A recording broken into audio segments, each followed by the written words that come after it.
OTB AM. With Gillette, we don't just play the game, we change it. Gillette, made of what matters.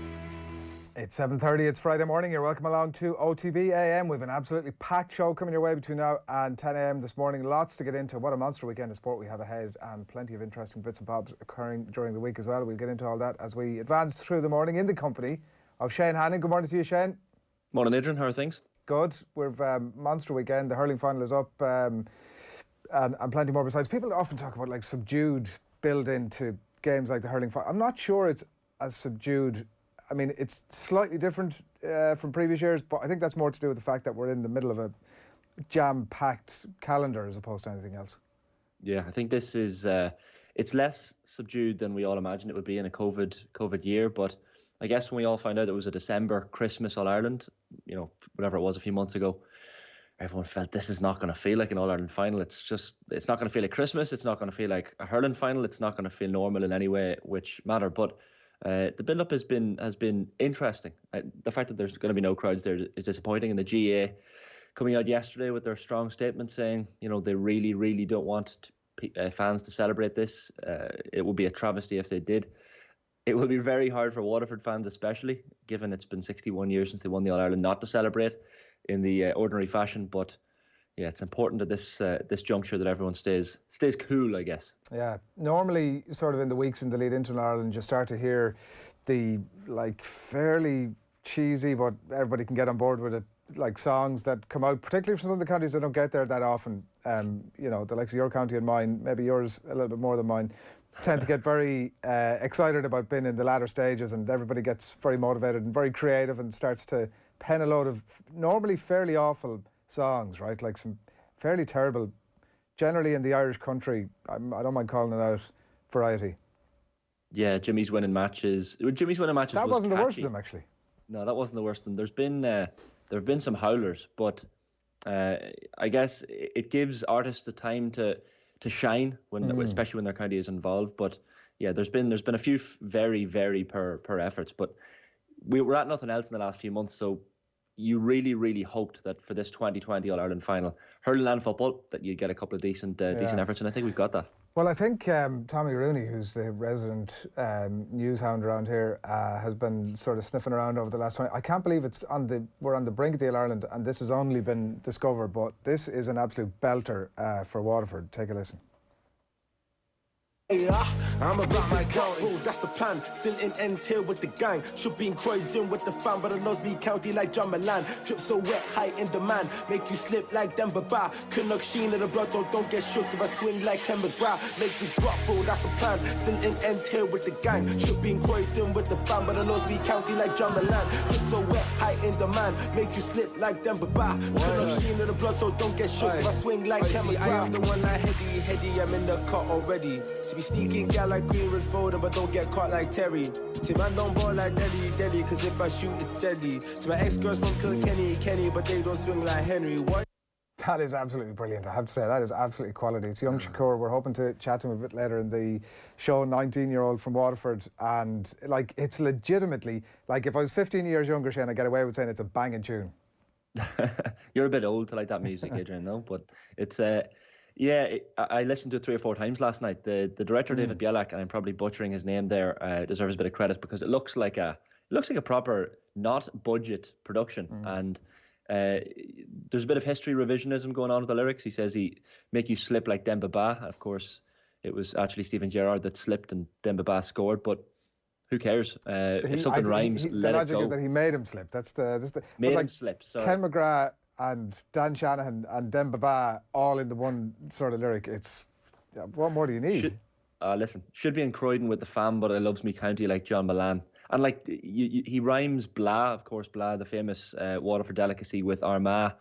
He don't get caught like Terry. We all know what that's referring to. He's quite the lyricist, quite the wordsmith. So I'm looking forward to chatting to young Shakur.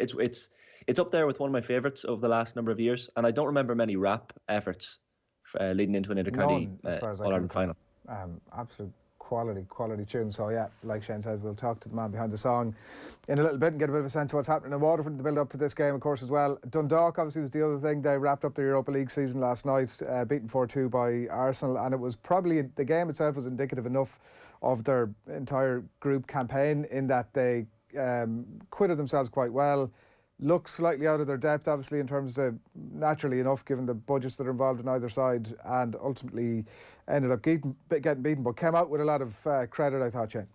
Yeah, and especially the week that was, I think one of the Dundalk players, it could have been Brian Gartland maybe, kind of highlighting the fact that, you know, they're coming off winning an FAI Cup final, and I'm sure there were, you know, some muted, albeit muted celebrations, but still celebrations this week, given what they did at the weekend. But to then recover and get into a game like the Arsenal match, and the pitch wasn't in great condition, it has to be said, after that game at the weekend, but they did themselves proud. I think Johnny Ward pointed out on Twitter that 18 goals were scored in Europe this season by Irish clubs, which is no mean feat, considering there are a lot of domestic leagues probably in better shape currently than ours. But Dundalk did remarkably well, and Jordan Flores again scoring a goal. Our own Ronan Mullen, our own Dundalk town man, pointing out that Jordan Flores' YouTube compilation, once he retires and hangs up his boots, will be enough to get him free drinks in the Dundalk for the rest of his life. He's not a man who scores a simple goal. No. And then for Sean Hoare to score a header as well at the end, it put a little nice touch in the scoreline. 4-2 looks a lot better than 4-1. And look, Arsenal were Arsenal. It was good like Dan McDonnell made the point on Twitter last night. He was obviously covering the match behind closed doors, but a lot of the journalists at these games are fairly sick of covering the games behind closed doors now. It's all well and good, I'm sure, having the free parking coming into the Aviva Stadium last night, but you want the supporters to be there and you know, celebrating those two goals, because especially when the first goal went in from Flores, it gives you that little bit of hope, even though Arsenal pulled away. It should have been 2-2 at half-time by rights, and like with that Arsenal team, you just don't know. Like, you really just don't know with them. Like, I know the scoreline was 4-2, and I think it flattered Arsenal to a large degree, and Dundalk were going at it at the end, and actually on that Flores goal, it was taken as his Dundalk colleague, whose name escapes me, who was on TV analysis, pointed out at half-time. He, it's going to come to me in a second, he took that with his weaker foot. It was just, and it was a top quality goal, like of the highest variety. It was brilliantly taken. And look, they have covered themselves with glory, and they've got a few good paydays out of it as well. We just would like to see League of Ireland clubs in Europe more often, Shane, I think, but we've probably done enough of that on recent Fridays, so maybe let's not go back on that one. The other thing that we'll just mention at the top is that Frank Lampard has banned all Christmas parties.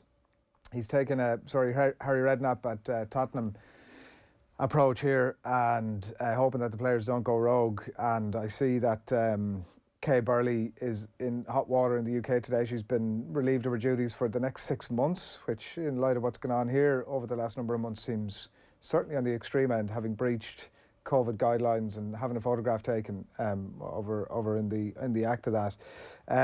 But yeah, like, it's a difficult thing, I think, it's going to be a difficult thing for sport, I think, particularly at that elite level where players are effectively in each other's bubbles anyway. They're in each other's companies and probably feeling that, listen, we're training together, we're playing together, we're seeing a lot of each other. Like, a few drinks isn't going to make any difference. It's going to be challenging, I think, particularly for professional teams over the next while. Yeah, and I think like Chelsea, of course, aren't having their own official Christmas party, but he's putting this out there to as you said, stop players from going out alone and forging their own party, I guess. But the fact that Lampard even has to say this in a pandemic year is a bit strange. I don't see any other managers coming out and publicly saying he doesn't want his players to party, because that's something you can privately say to your players. I mean, I think it's understood. Some of his quotes that I have here in front of me, quite interesting. He says, I think the Christmas party thing of yesteryear has mellowed now anyway. Players are so well followed on social media that some of the parties I might have been involved in are a thing of the past. Responsibilities for players are big. As role models to the outside world for their professional careers, do the right thing. It's particularly when they're playing so frequently over Christmas. It's a fair point, but I guess the Christmas parties of his playing career in maybe the 90s and 90s, certainly different anyway this day and age. But to say it in a pandemic year is fairly obvious, it would seem. Yeah, I think it's no harm. I think it's no harm for the likes of Frank Lampard as well to be coming out as a general message to remind everybody, in the way that the GEA were yesterday, obviously in light of the All-Ireland upcoming, just to cool the jets a bit. I think it's I think it's no harm. Park your cynicism there, Shane. A young fellow like you. Park your cynicism for the weeks ahead. Right, with 20 to 8 on this Friday morning, we've so much coming for you between now and 10 o'clock. You are watching OTB AM. We're live in association with Gillette. Good mornings start with Gillette, giving you the confidence to tackle the day ahead, and a bit of a flavour of what's coming up between now and 10. We're going to speak to Daniel Harris in just a little bit about the situation at Manchester United. We had a good chat with John Giles about it last night, and he certainly was not on the fence when it came to matters of Paul Pogba and Ole Gunnar Solskjaer particularly, so we'll get Daniel Harris's thoughts on that, and obviously the Manchester derby as well. Michael Verney is going to gaze into his crystal ball ahead of the Waterford Limerick Ireland hurling final. That's just after 8 o'clock. We're going to have our last hurling quick picks of the season. Can anybody catch Will? I'm not actually even sure it's mathematically possible anymore. So unlikely, I would think. 20 past 8, that's coming your way. John Duggan is in studio with us just after that for all things live sport. After that, Alan Quinlan is going to talk about events of the week in rugby, very much off the pitch in relation to concussion and beyond as well. And he will preview the weekend's Heineken Champions Cup action for us too. Then just after 5 past 9, Phil Egan will be in studio with us, and he's going to tell us, mark your card essentially for the weekend. You don't need to worry about picking through the fixtures. What games should I watch? What might I watch? Or what won't I watch? Phil's going to do all of that for you, and that'll be here just after 9. Shane's been chatting to the brother and sister combination, Sean O'Brien, Connacht Sean O'Brien that is, and his sister, the para-rower Katie O'Brien. That's coming your way. Great chat just after 9 o'clock, and then some of John Giles' goodness after 9:30. So that's what's coming your way over the course of the morning. Do get in contact with us, by the way, over the course of today. We want to hear from you, whether it's on social media or on WhatsApp or anywhere else. Do get your comments coming into us. Phil, good morning to you. Good morning. How are you doing? Good. You're going to mark our card a bit later on, obviously. So yeah, I actually might have a late change for that one. Oh. Yeah, I was thinking. Because your must-watch list is a bit light, is that? Yeah. There's one that's gone into it because it's just something that I'm intrigued by, and I thought, now I need to watch this just to see, is somebody the real deal? You have whetted the appetite, Phil. Yeah, I can assure you that. Yeah, obviously busy night of Europa League football last night, and the season is done and dusted for Dundalk, and quite an eventful 2020 for the recently crowned FAI Cup winners. They changed their manager during the season, obviously qualified for the Europa League campaign 4 years after the first time they did it, and all during a pandemic as well.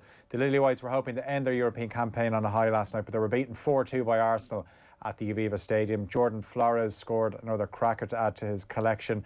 Sean Hoare got the other goal for Dundalk. Mohamed El Neni with the pick of the goals for Arsenal. So they ended up with 6 wins from 6. And like Tottenham, Leicester and Rangers, they're all into the last 32 as group winners. Spurs won 2-0 at home to Antwerp last night. Leicester also 2-0 winners against AK Athens at the King Power Stadium. And Rangers won by the same scoreline away to Lech Poznan. Celtic picked up a first win in their final group game. They beat Lille 3-2 at Parkhead. David Turnbull scored the winner to ease some of the pressure on manager Neil Lennon. One game in the Premier League tonight. It's Leicester, or rather Leeds against West Ham at Ellen Road. Now, Leeds manager Marcelo Bielsa named his team for this game earlier in the week, and it was put to David Moyes at his press conference, and he said it won't change their preparations, and who knows, Bielsa could be bluffing, but I don't think he is. It's an 8 o'clock kick-off, that one. Ulster kick off the new Heineken Champions Cup season tonight against Toulouse in Belfast. That one gets underway at 8 o'clock. Johnny Sexton is set to miss Leinster's opener away to Montpellier tomorrow with a dead leg that he sustained in Ireland's win over Scotland last week in the Autumn Nations Cup. Graham McDowell's teed off on day 2 of the DP World Tour Championship in Dubai. He's already played 9 holes. He's back at 2 over par. Victor Perez of France still leads the way on 5 under. He'll tee off shortly. And Irish amateur Olivia Mahaffey 6 over after the first round of the US Women's Open in Houston. American Amy Olsen leads by 1 shot on 4 under par. Good stuff, Phil. We'll talk to you in a little bit with that must-watch, might-watch and won't-watch list for the weekend. But I do want to remind you, before we talk a little bit more football with Daniel Harris, that in the run into Christmas and to help you celebrate what's been a pretty unusual festive season so far and to stay close to the team of us, Vodafone want to fill your Christmas stocking. And every morning this week on OTB AM, we've a selection of great gifts to give away, and we have had that over the course of the week. This morning is probably the best of the lot, saving the best to Friday, as is tends to be our policy here on AM, of course. You can win yourself a Lions jersey, a set of wireless sports headphones, plus today a very special Irish rugby jersey signed just recently by the entire Ireland current squad. It's a fairly rare thing. It's a very valuable thing. and you can see it on your screen there. It'd be a lovely thing to have, particularly in advance of Christmas. If you've got a rugby nut in your house, this is your Christmas absolutely sorted. So, to get your name in the hat, just tell us who is today's mystery voice. All these different channels, social media included, podcasts included. I love the fact that you can cut out the middleman. There's no need to hear that again. He mentioned podcasts. You know exactly what it is we're talking about. And to enter that, you can just send us in your WhatsApp to into OTB here on 0879 180 180. We'll reveal the answer to that and the winner before we leave you at 10 o'clock. We'll give you another chance to enter as well if you just caught that halfway through a little bit later in the show. Great prize. And all with thanks to Vodafone, main sponsor of the Irish rugby team. All right, it's 7:45. Daniel Harris, good morning to you. Hiya. So much to get into from during the week, and obviously in all in the context of the Manchester Derby at the weekend. A game, Daniel, that it strikes me, it's almost the biggest indictment of both of these teams, that I suspect both will be happy to leave it on Saturday evening with a point apiece. I'm not sure about that. I think that United definitely need to not get beaten. City probably could do with a win, and I think City will want to win, but it's definitely true that both sides have had problems this season. Yeah. We were chatting to Andy Minton during the week, and he was, or a few weeks ago I should say, and he was talking about the fact that at that time United weren't even considering, is what he said, sacking Ole Gunnar Solskjaer, and obviously they've had their difficulties now in the Champions League during the week, and indeed before that. Is it your understanding that's still the case, or have events over the last 10 days or thereabouts shifted that notion? When I say my understanding, I don't mean Daniel Harris understands, like someone has informed me, so I'm guessing, but things had to get much, much worse with David Moyes, Louis van Gaal and Jose Mourinho before they got fired. Things at the moment are nowhere near as bad as that, because what's happened is, in my opinion anyway, is that Ole has built a much better team than any of those three managed to do. So he might not be a team that is able to take the next step under him. And I would say, as a writer and as a United supporter, it's hard not to wonder what this team might do with the best available manager, even though the journey from where United were when Solskjaer took over to where they are now has actually been a pretty decent one, in that he inherited an absolute mess, and he's now put together a team that on a good day can beat pretty much anyone. But it appears now that we're trapped in a cycle of good performances and bad performances, and there's a struggle to find any consistency of selection, any consistency of style, and I think that is affecting style of performance. But again, as I said at the beginning, things had to get much, much worse before any of the other managers got sacked. It basically took the players tossing it off, and it doesn't look like that's likely to happen in the near to in the near future. Yeah, I'm looking at your Twitter feed. I think you're not convinced that it's all necessarily Solskjaer's fault either, that even though maybe the systems aren't right or the tactics aren't right or maybe the team selections aren't right, the players have to take a chunk of this responsibility as well. I mean, that'll be the case with almost anything. Like where there's a blame, in any kind of situation, it's usually the case that there are lots of people involved. And United, and we always come back to this, so it starts from the top, it starts from the Glazers, it starts from Ed Woodward. But there comes to a point where, first of all, the manager has to, not to accept that this is how things are, but this is how things are, and he needs to make the best of that. And then the players need to make the best of whatever tactics and personnel the manager bestows upon them. So I thought it was quite clear from before the game that Ole had picked the wrong team and absolutely the wrong formation, but that doesn't absolve his defenders of the need to perform basic defending. It doesn't absolve his midfielders of the need to follow runners, to put themselves in positions where they can win the ball. And the funny thing is dreadful though United were, if Greenwood and Rashford had played well, United would be through now. And so it's rare that you have a situation, well, not that rare for United in the post-Fergie wilderness years, TM, where everyone gets everything wrong. But Tuesday was one of those special nights where everyone who could do anything did it wrong. And in some ways, you can always take hope in the fact that United still almost pulled it off. But ultimately, there's frustration there because this team should be better than that. And there is a good team in there. And for whatever reason, they're struggling to find it on a regular basis. Daniel, you mentioned clearly players players have to take some of the blame when performances have been as they have been in the odd game for United recently. But Is there a point that some of Solskjaer's substitutions, particularly in the last couple of games, and in the case of Fred against PSG, a lack of substitution? I mean, to see Axel Tuanzebe and Tim Fosu-Mensah come off the bench the other day when United needed goals. I think Tellez was taken off at half-time, and then Shaw not too long after into the second half. Some of the substitutions Solskjaer has been making recently have been head-scratchers, to say the least. Does he not have to take a fair share of the blame here? Absolutely. As I said, there's lots of blame to go around, and there's no need to be sparing. I wouldn't, if I was looking at the things Solskjaer had done wrong, substitutions wouldn't be where I'd start, because, I mean, first of all, you'd have to point out that he made match-changing substitutions at half-time in the last 2 league games. Now, you could be arguing about the fact that he shouldn't have to, but he did make really good changes, good proactive attacking changes against Southampton and West Ham. So you'd have to mention that. He should have taken Fred off. I know why he didn't, but ultimately, yeah, it was only Fred. It's not Roy Keane, is it? And he had options on the bench. So, yeah, that was a mistake. United might still have lost because to PSG, because one of the things is that United's finishing is not good enough. There's no one who, I mean, Cavani perhaps is the only one who's taken all the chances that he should have done. And the other thing that United are making a mess of when we talk about that is not just that they're missing chances, they're also wasting really good situations. And that happened quite a lot against Leipzig, where just the decision-making was off. So if I was starting with things to blame Ole for, I probably wouldn't start with the substitutions, but it's fair to say that his substitutions against Leipzig were absolutely baffling, and I'm still baffled by them now. The story, I guess, that has been one of the stories of the week, unfortunately, from United's perspective, has been Paul Pogba, and particularly his agent, Mino Raiola, and the timing of him coming out saying Pogba's future was far from certain at United and that he would likely leave in January was no coincidence, you'd have to say.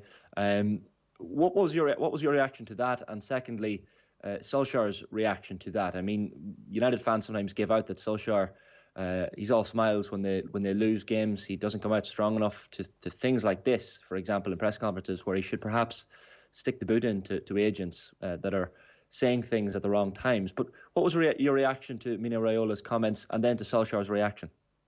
I thought that, I mean, his reaction in terms of the press conference, I'm not too fussed about that. I felt like in terms of what he actually did about it, he probably fell between two stools, because to me, he only had two options. One was to carry on like nothing had happened, in which case I would have expected to see Pogba play against Leipzig, given the fact that Fred wasn't available, or to just leave him out completely, which I think is probably what I would have done, partly because ultimately it's not my job on the line, so it's easy for me to take stances on principle. But I felt like a lot of the abuse that Paul Pogba and a lot of the stick Paul Pogba gets is unfair, and it's also fair to say that United have probably let him down, and that the things I'm sure that Edward had promised him when he took over, and the money that would be spent building a team that would be suitable, and there'll be other players with him of equivalent ability, I'm sure those promises were made and they weren't fulfilled. Other hand, Paul Pogba hasn't even come close to delivering what he should deliver. So you can see why people on both sides are aggravated.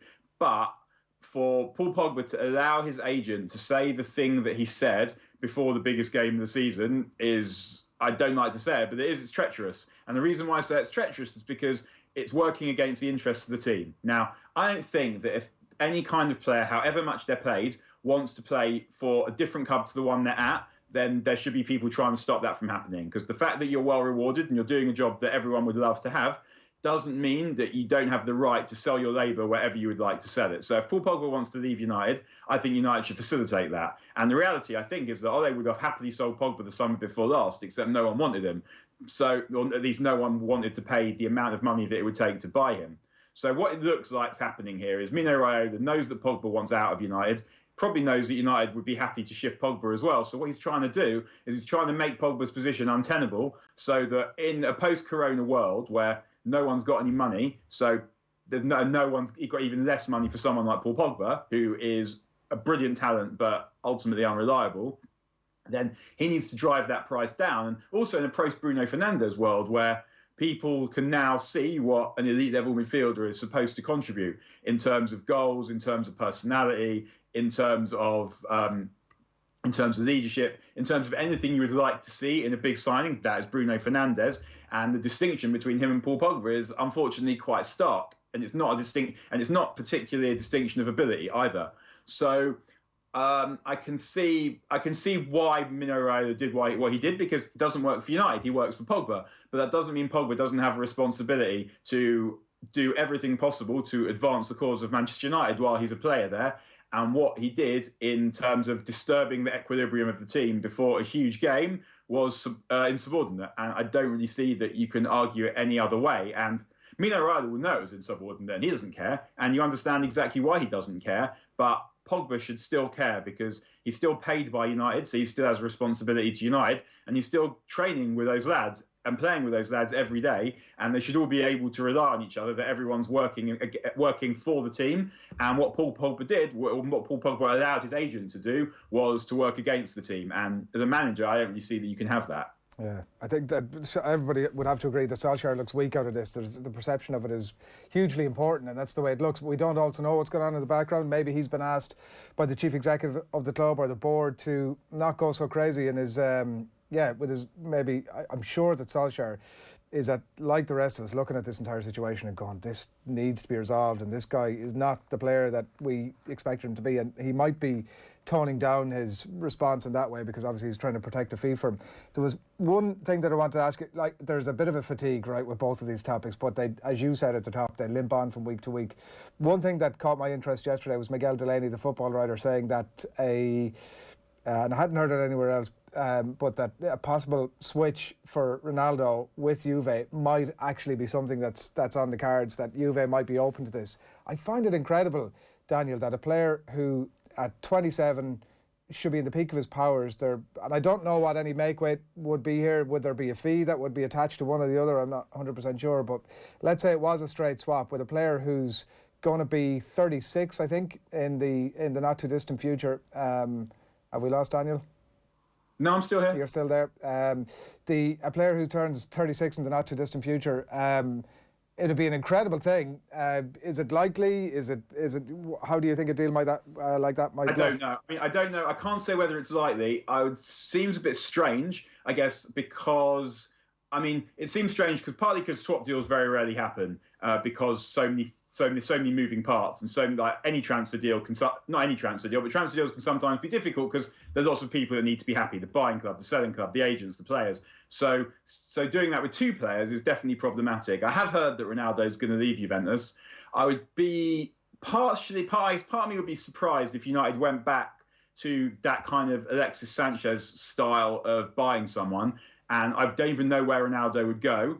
On the other hand, United want rid of Pogba, so to take on Ronaldo's wages for, say, 2 more years, and if it works, it works. If it doesn't work, it doesn't work, would seem like some sort of punt. But if you're trying to build a team, I'm not really sure how someone who's that age and so far over the hill, I don't really see why that would happen. And I would also say that there are probably moral grounds not to want to sign Cristiano Ronaldo as well. Yeah, I think that's a very reasonable argument that people can do a very quick Google of and get all the details on it. Just finally, before we let you go, the Manchester Derby, obviously the weekend, whether Pogba starts or not remains to be seen. And obviously United have good record against City of late. You would almost think that City have surely been looking at that, surely looking at what Leipzig did during the season, and surely have enough about them to beat United tomorrow night. Not sure. United probably are not in a good place at the moment. So if you looked at it like that, then you definitely say City are favourites. But United, when they play really well, are a good team, and they're a good enough team to beat City. This City team they've still got some really good players, but they're between teams. Guardiola's great team is finished. He's still got some of the players, and of course they're still good, but he's still busy integrating the players that he's trying to integrate in order to build his new team. They're dodgy at the back. Ferran Torres looks like a really good buy, but De Bruyne is slightly in and out now, and I would say that Raheem Sterling also has not been as consistent as he has been. They never really replaced Leroy Sané. They haven't really replaced Vincent Kompany. They haven't really replaced David Silva. So it's not that you would look at that City team and think, where is a weakness? How are we going to get at them? They don't keep the ball as well either. And it was always the keeping of the ball that protected a dodgy defence. And they find that much harder to do. Whereas United, if Ole gets the team right, have got firepower, they've got loads of goals, they've got legs in attack. They're also no good at the back. But But it's not the mismatch that it has been in previous years, and we've seen that because United have won the last 3 derbies. Now, one of those was a robbery. The robbery in the second leg of the League Cup last season was an absolute robbery, but it was also before Bruno Fernandes. Whereas the game after Bruno Fernandes, once Bruno Fernandes had signed, United won that game 2-0, won it quite comfortably. Really, it was like they had to do a lot of defending, but they didn't have to defend a lot of chances. I think what will be interesting to see is what Ole decides to do, because I would say, I mean, we've said this before, that there are performances United have put in this season that demand not just, well, let's see what happens next time, but consequences.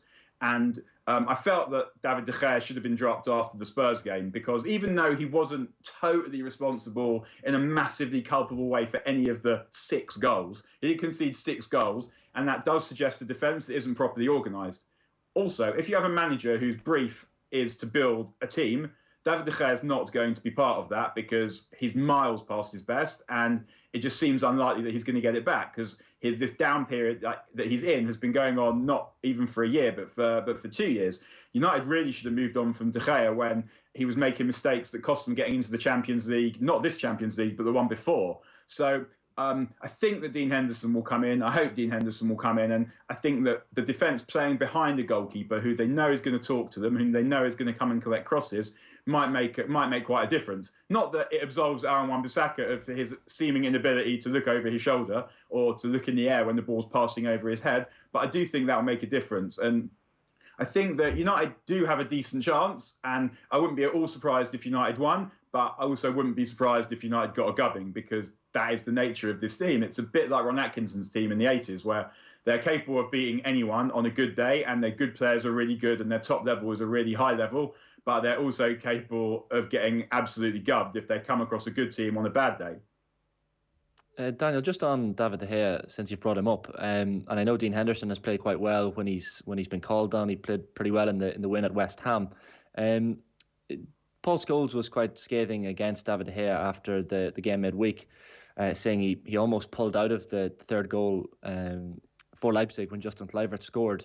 Has some of the rhetoric been around David de Gea been a little bit harsh? That maybe, look, Dean Henderson has come in a couple of games and been good, but de Gea has been a loyal servant to United, and he has shown glimpses, albeit, as you said, he may be past his best. But has some of the rhetoric around David de Gea been a tad harsh?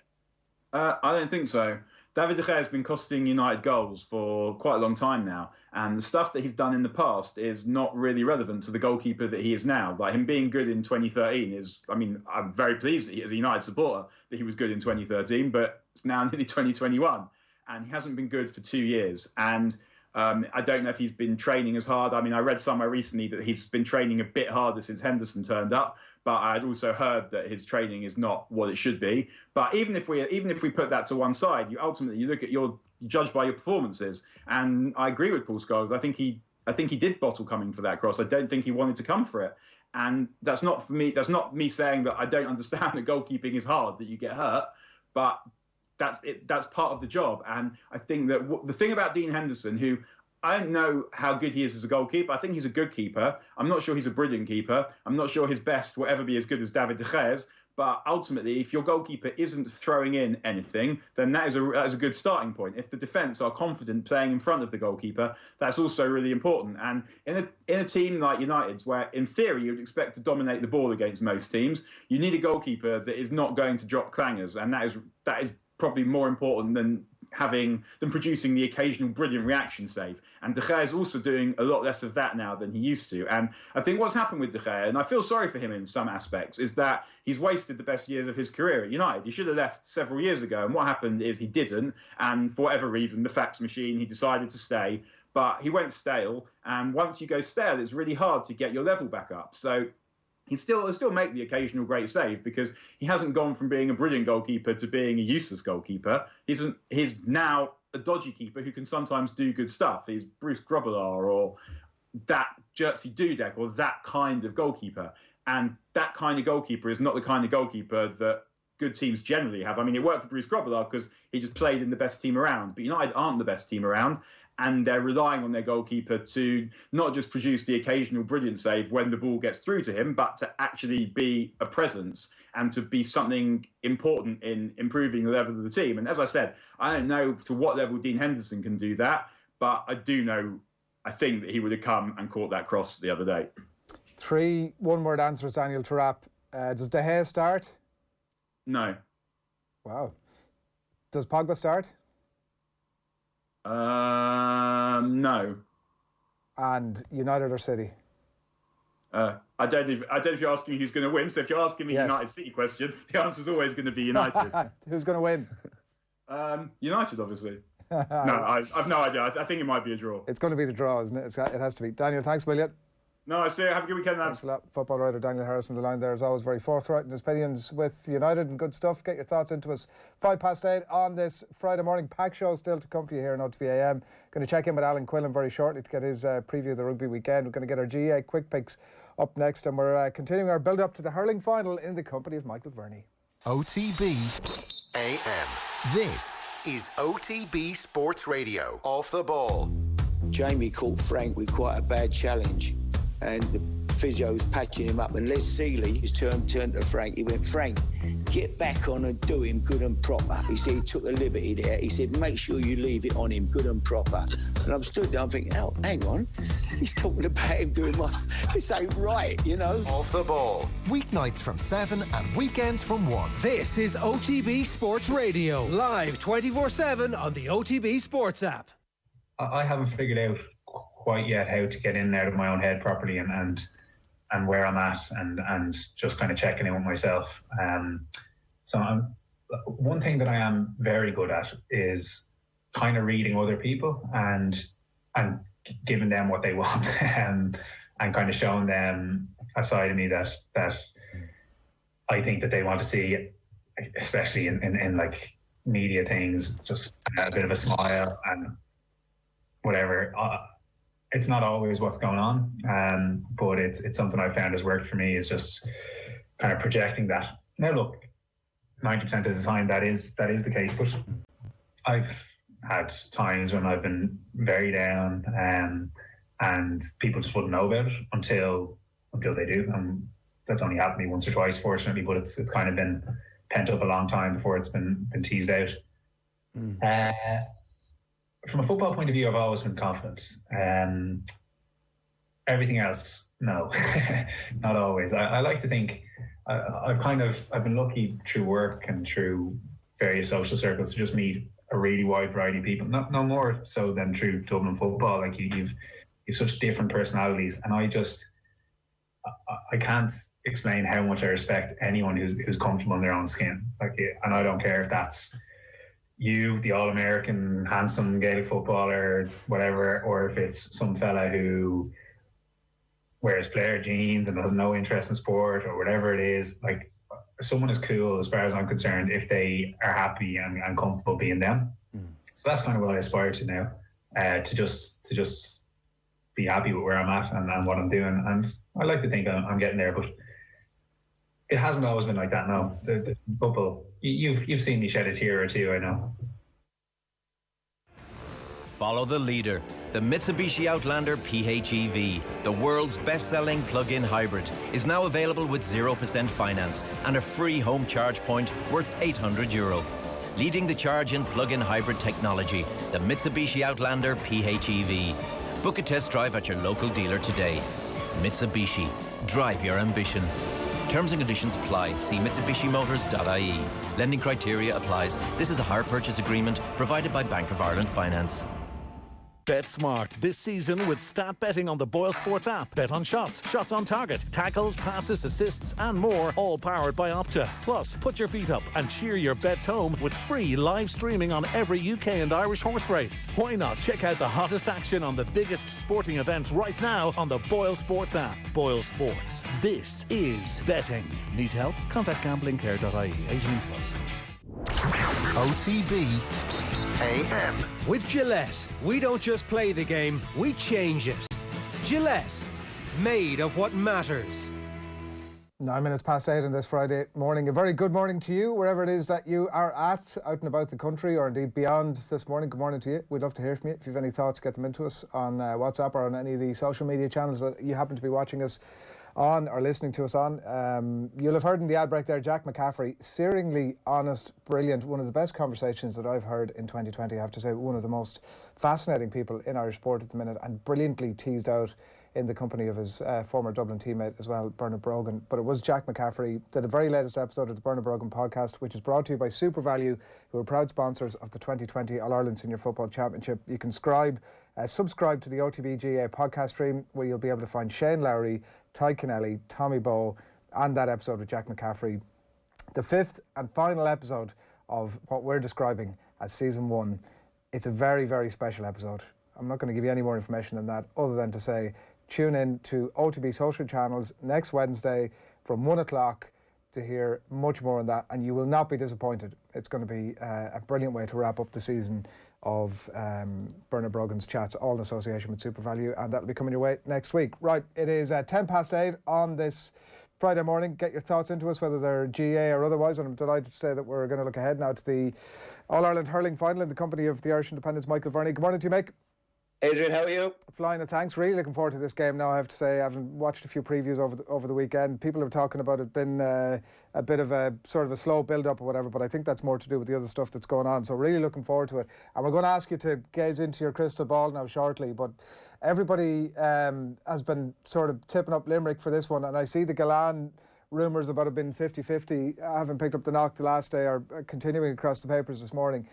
Would his absence make this game a straight 50-50 call for you? It definitely would. It definitely would play to Waterford's favour. Obviously, you're losing a free taker. You're losing a focal point of their attack over the last couple of years. Gillette has really been that focal point at the edge of the square. A lot really goes through him. Went through the semi-final the other day. He clearly wasn't right even before the knock. He missed 3 or 4 pickups, which you just normally wouldn't see. Lost possession twice. He's been hampered by a finger injury as well, a tendon injury an injury that he picked up with the club as well. So you have that combined with reports suggesting that he could have a hairline fracture in his ribs, which I was chatting to John Milan in recent days. He had a similar injury. He just said if he has that type of injury, he's going to find it really, really difficult to play. You know yourself with the ribs, you're nearly leaning down before you can do anything else, just with the pain of it. So it would definitely level the playing field.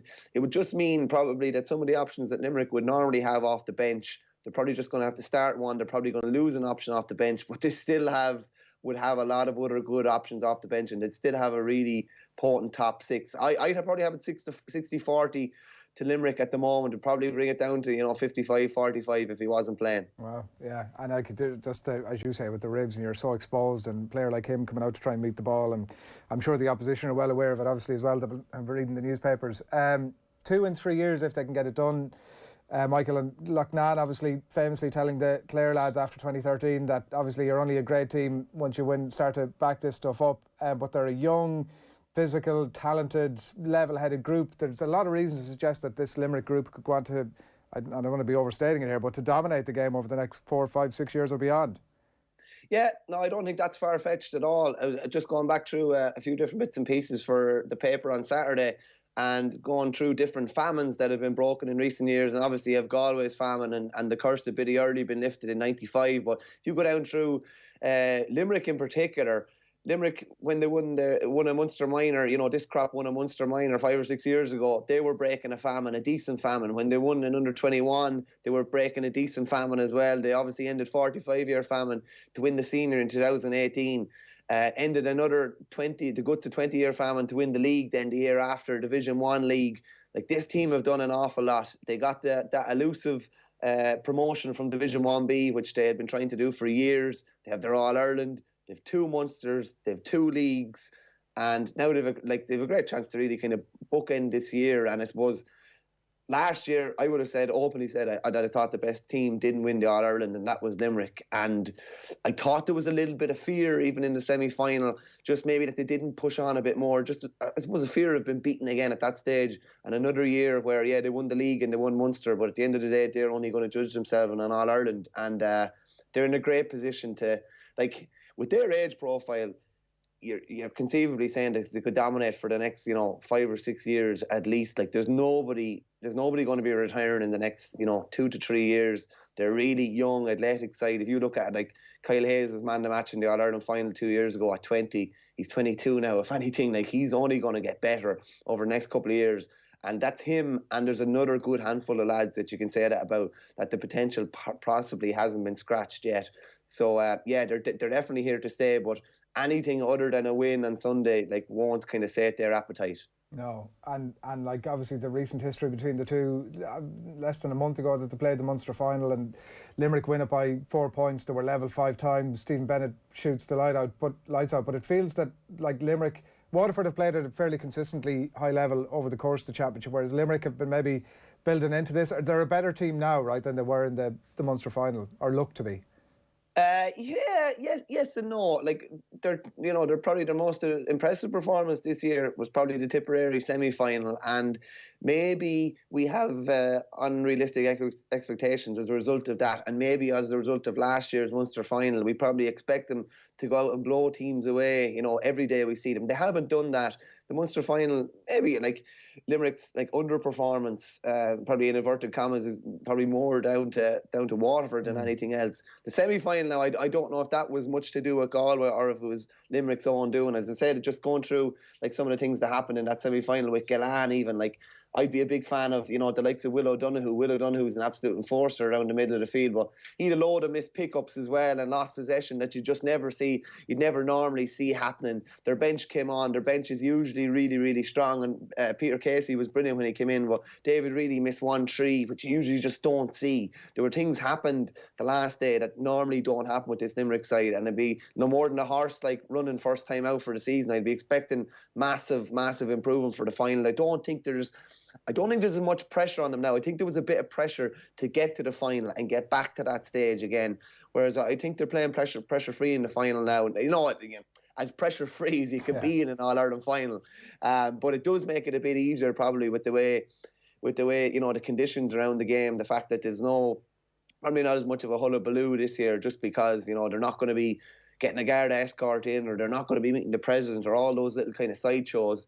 Aren't going to affect them in any way. But saying that, Kate Kirby, the sports psychologist, had a tweet out there a couple of weeks ago just saying about, do conditions favour the underdogs, just with the lack of pressure and even like momentum shifts in game. You don't see momentum shifts in games anymore. If TJ Reid gets a goal in the All Ireland semi-final like he did, and there's 60,000 people there, all of a sudden the world is caving in around the Waterford guys and they're 7 or 8 down, but there's no one there. You're able to do things. You can do things wrong and just bounce back quickly. So I definitely think that plays to the underdog's hands, and I think it plays to Waterford's hands. And like I'd say, Waterford people, and even there's a nagging doubt with a lot of Limerick people as well, that Waterford is just coming with a momentum sometimes that can just be unstoppable.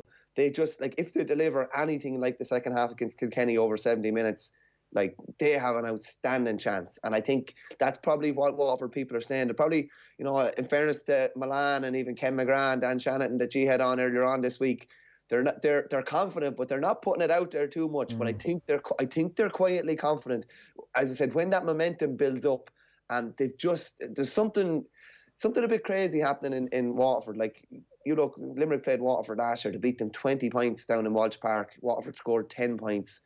To Limerick's 224. There's been an unbelievable turnaround, and just this insatiable kind of appetite for work from Waterford. And in the third quarter, and just going into the last quarter of the Munster final, they probably forced a couple of goal chances because they knew they needed a goal to win. Now, they didn't come off, but if one or two of them come off on Sunday, they have an outstanding chance.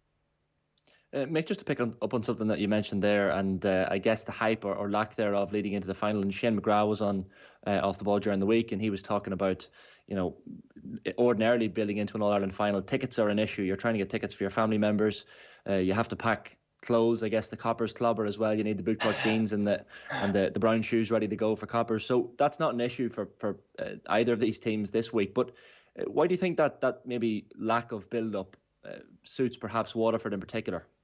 I just think when you're an underdog coming in, they're trying to end a famine, going back 61 years. They had a massive semi-final performance against Kilkenny, but they're not meeting a load of people, down in Waterford City or around their clubs, getting slaps on the back, which are great. Don't get me wrong, and people are with the best will in the world are just, saying congratulations or that, but it can kind of seep into your psyche a small bit. They're not going around, meeting a load of people talking about the match. They're not going to be burnt out before the occasion even comes around. Milana said in The Independent in his column, that they had two open nights in 2008, and he just said they were punched out before they even came to the final.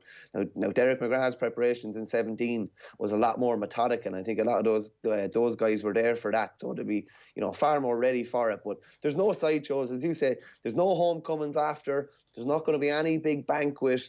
They don't have to think about anything else, only the final. So, potential things that could possibly tire you out or just take a little bit of juice out of your legs and mean that you have some of the match played before it actually comes around. They don't know this experience as well as the Limerick guys. Limerick are so in tune with what goes on around All-Ireland final day and dealt with it really, really well 2 years ago. So any of those little sideshows are taken out of the equation for Waterford, and I think that can only be a help. The only thing, as Tony Brown always says, the only thing they have to focus on is the ball. There's nothing else. There's no crowd noise. There's no, looking up during the parade. There's no RTM band. There's no meeting the president. There's none of this. They just have to focus on the ball, and I think that can only be a help when you haven't been able to get over the line in this sort of situation. Or in the case of, Shane McNulty and Jack Fagan, Jack Prendergast, Desi Hutchinson and these guys, they haven't experienced it before. So they're not going to have to go through all the kind of rigmarole of an All-Ireland final. They just need to focus on the game.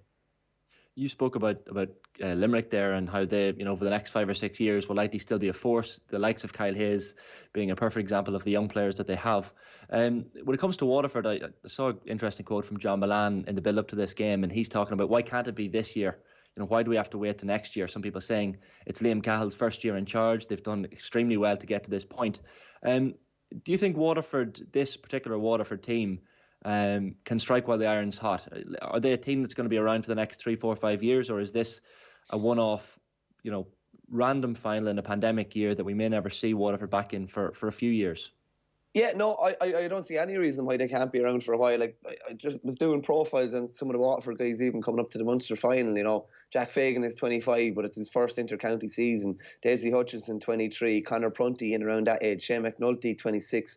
Jack Prendergast, I think he's around the 23 mark as well. There's no reason why these guys won't get any better. And just on what Milan said, I was chatting to Richie McCarthy yesterday. He obviously retired from Limerick a year ago, and kind of the parallels between this game on Sunday and even Limerick's final in 2018. A lot of people they say you need to lose a final to win a final.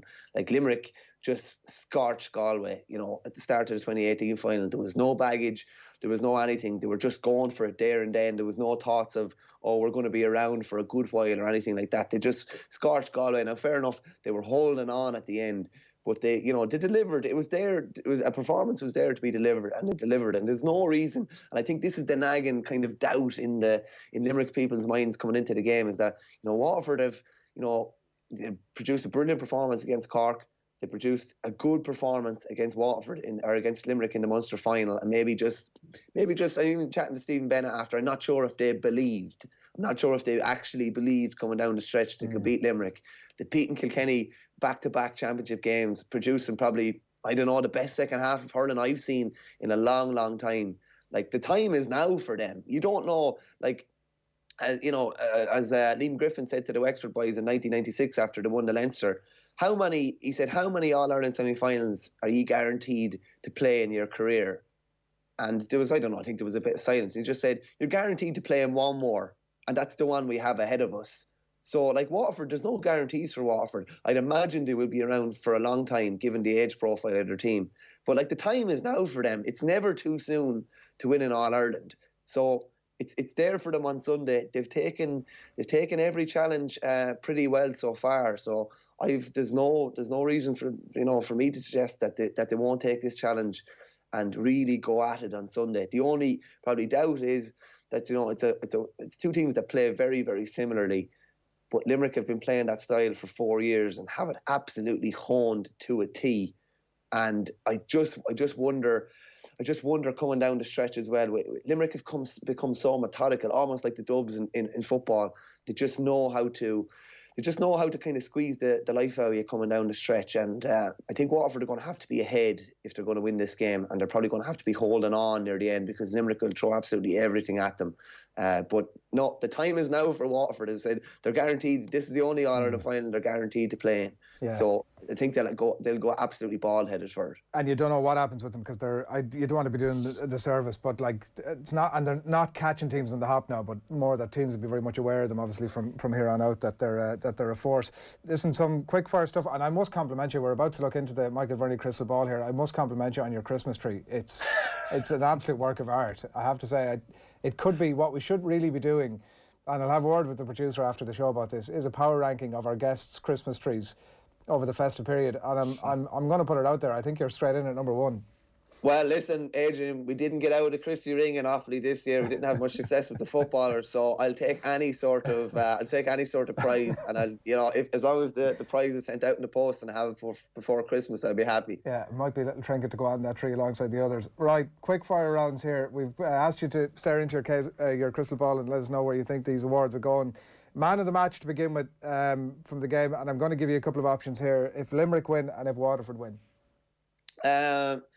Yeah, there's a couple of ones here. I think if Waterford win, I think Caleb Lyons is a very, very good bet for man of the match. He's probably going to be marking the Hurler of the Year elect in Gerard Hegarty. Just looking at the Hurler of the Year odds, Caleb Lyons is 25 to 1. I think he's a shoo-in for an All-Star already. Gerard Hegarty is 9 to 4. I think those odds become totally, skewed if Lyons dominates them. They probably cancel each other out in the Munster final. But I think Lyons has gotten better since then. That's not to say Hegarty hasn't gotten better. But probably Caleb Lyons if Waterford are to win. If Limerick are to win, see, it's probably Limerick are a classic case of the sum of their parts. I wouldn't be a bit surprised if someone like Peter Casey starts. I know Kieran Carey has said that he could start centre forward. He scored 3 points in the Munster final. And I think that someone like him could do a lot of damage. So I'll go for Peter Casey for man of the match. Probably a left field kind of one, but I wouldn't be that surprised if he did get it. Does he only start if Gillette is out, or do you think he might come in anyway? No, I think he could come in anyway. Potentially he could come in at centre forward. I wouldn't be that surprised if Cian Lynch went back to midfield and possibly Darragh Donovan loses out. So I wouldn't be a bit surprised. Just knowing how well he did on Shane Fives in the first half of the Munster final where he got 3 points. Yeah, wouldn't be that surprised if he started. That's a big shout. If I'd say you get decent odds on that. Who's going to be top scorer? Top scorer, probably Stephen Bennett. I would think. Limerick don't tend to create as many frees. They don't win as many frees as other teams. And you look down through Galan's kind of scoring rates for the year. He got 2-6 against Tip. That's probably the most amount he's got. Whereas Bennett's been getting 10 points, 1, 10, 12 points. I'd say he's probably a safe bet to be top scorer, particularly with what he's doing from play as well. Who's going to be Hurler of the Year? So who's going to have a monster performance? And because a lot of it depends, doesn't it, on what happens over the weekend? Yeah, I'll go with two at big odds. I'll go with Caleb Lyons at 25 to 1 because if he neutralises Hegarty, I think he's a great chance. Waterford are probably going to have to win for him to be Hurler of the Year. And I go for a total left field one here. Nicky Quaid is 100 to 1 to be Hurler of the Year. Unless something mad happens, he's fairly going to be guaranteed the All-Star goalkeeping spot. If Waterford can get through, create a couple of goal scoring chances, which I expect him to, but if the line is not breached and his puck-outs go very well, I think he could do a lot worse than have, 2 or 3 quid on him at 100 to 1 to be Hurler of the Year. Particularly with, even Cluxton getting it, the first football goalkeeper to get it in a long, long time. Cluxton getting it last year. I wouldn't be that surprised if it's that sort of a game and maybe Hegarty is quiet. Maybe Stephen Bennett doesn't do that much from play. Maybe it's someone maybe kind of left field like that. So at the odds, it's really it's all about the value really. 100 to 1. I think he's a 33 to 1 chat. So I think that's good value. Yeah, you go with that. And then the last one is the last outside. I saw Conor McKeown fact in the paper this morning that. Do you know the last outsider manager was to win the All-Ireland, the Hurling All-Ireland? Last outside manager, oh God, how far back are you going here? It's hardly Eamon Cregan with us, is it? No, it's not Eamon Cregan with you, no. Oh, sorry. All right. Okay. The great Michael Bond. The great Michael Bond, 1998. Yeah, Jesus, yeah, you wouldn't think that. And just on Cahill as well. Cahill can join the most elite of clubs this weekend. So obviously, Mickey Hart and Jack O'Connor both have minor under 21 and senior football All-Ireland. Cyril Farrell has minor 21 and senior in hurling. To the best of my knowledge, he's the only other one.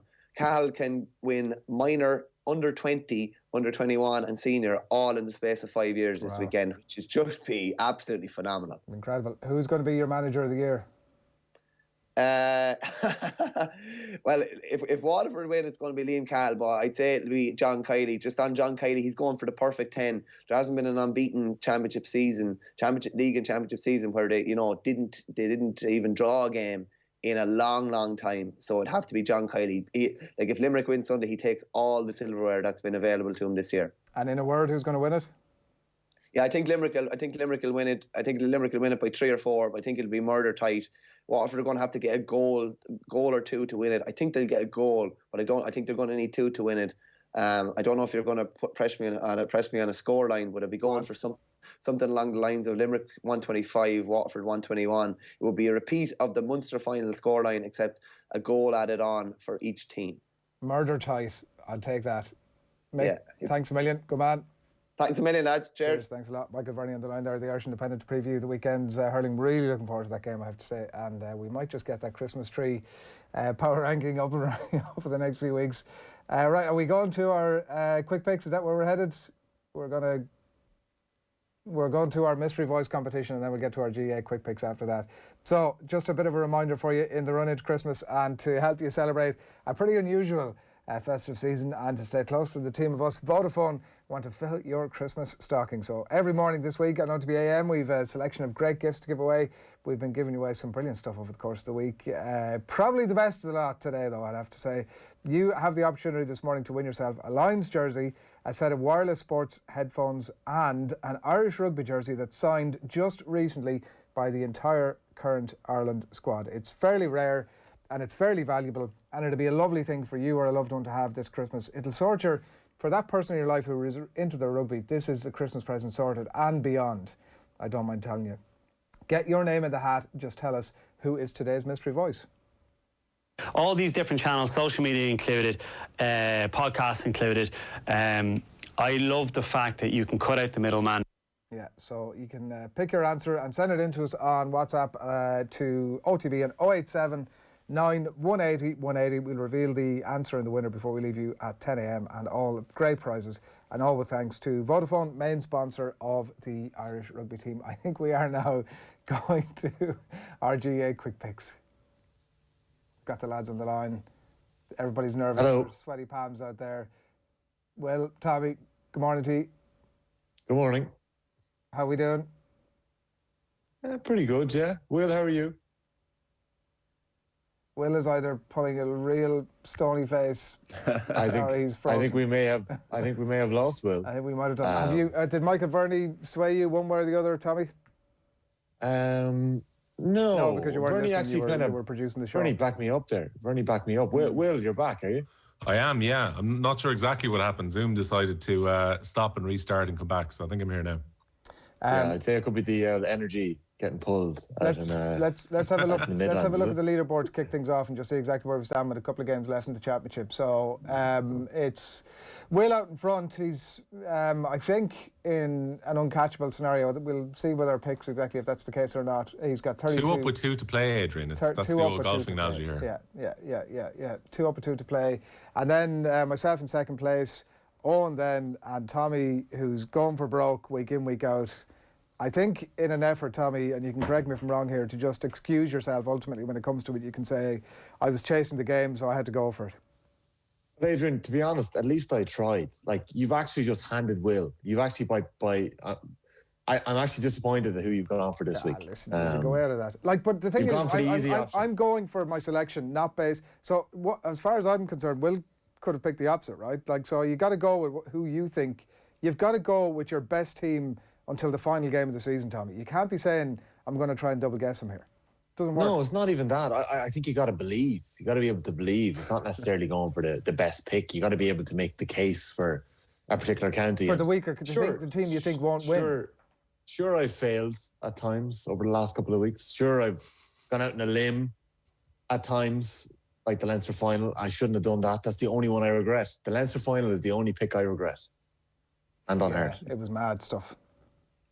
Don't ever regret going with your own county, Tommy. You have to. Yeah, look, you had to do it. I fully understand why you went with Meath. So, just in terms of what we're looking at for this weekend, then I'm reading between the lines, but sure, let's go for it anyway.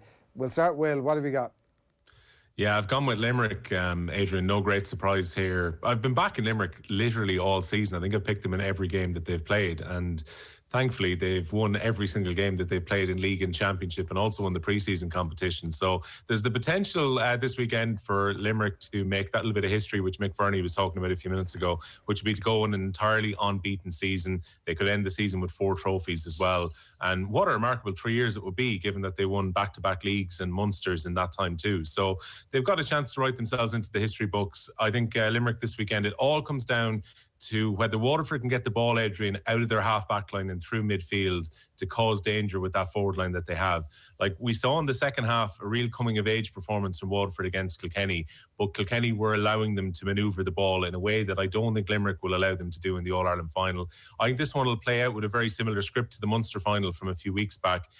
Probably 4 or 5 points in Limerick's favour, and I'm also heartened by the fact that Aaron Gillette has been back training with Limerick this week, so Limerick should be able to play with their normal system, and pretty much I would say with the 15 that played against Galway in the semi-final. So for me, all kind of things point towards Limerick, despite how well Waterford played against Kilkenny, especially in that second half. So Will with the correct answer there. Tommy and Shane, you're both going in the opposite direction here. Well, to be honest, Adrian, it's absolutely no surprise that Will has picked Limerick, because he has stuck with the favourites pretty much 95% of the time over the last 7 or 8 weeks. Well, have you ever unsuccessful strategy, Tommy. Have you ever backed an underdog in your life, pal? No, I definitely have. Have you ever dreamed? Have you ever dreamed? Have you ever even just, do you watch rom-coms? Come on, man. Do you not believe He's an athlete, man.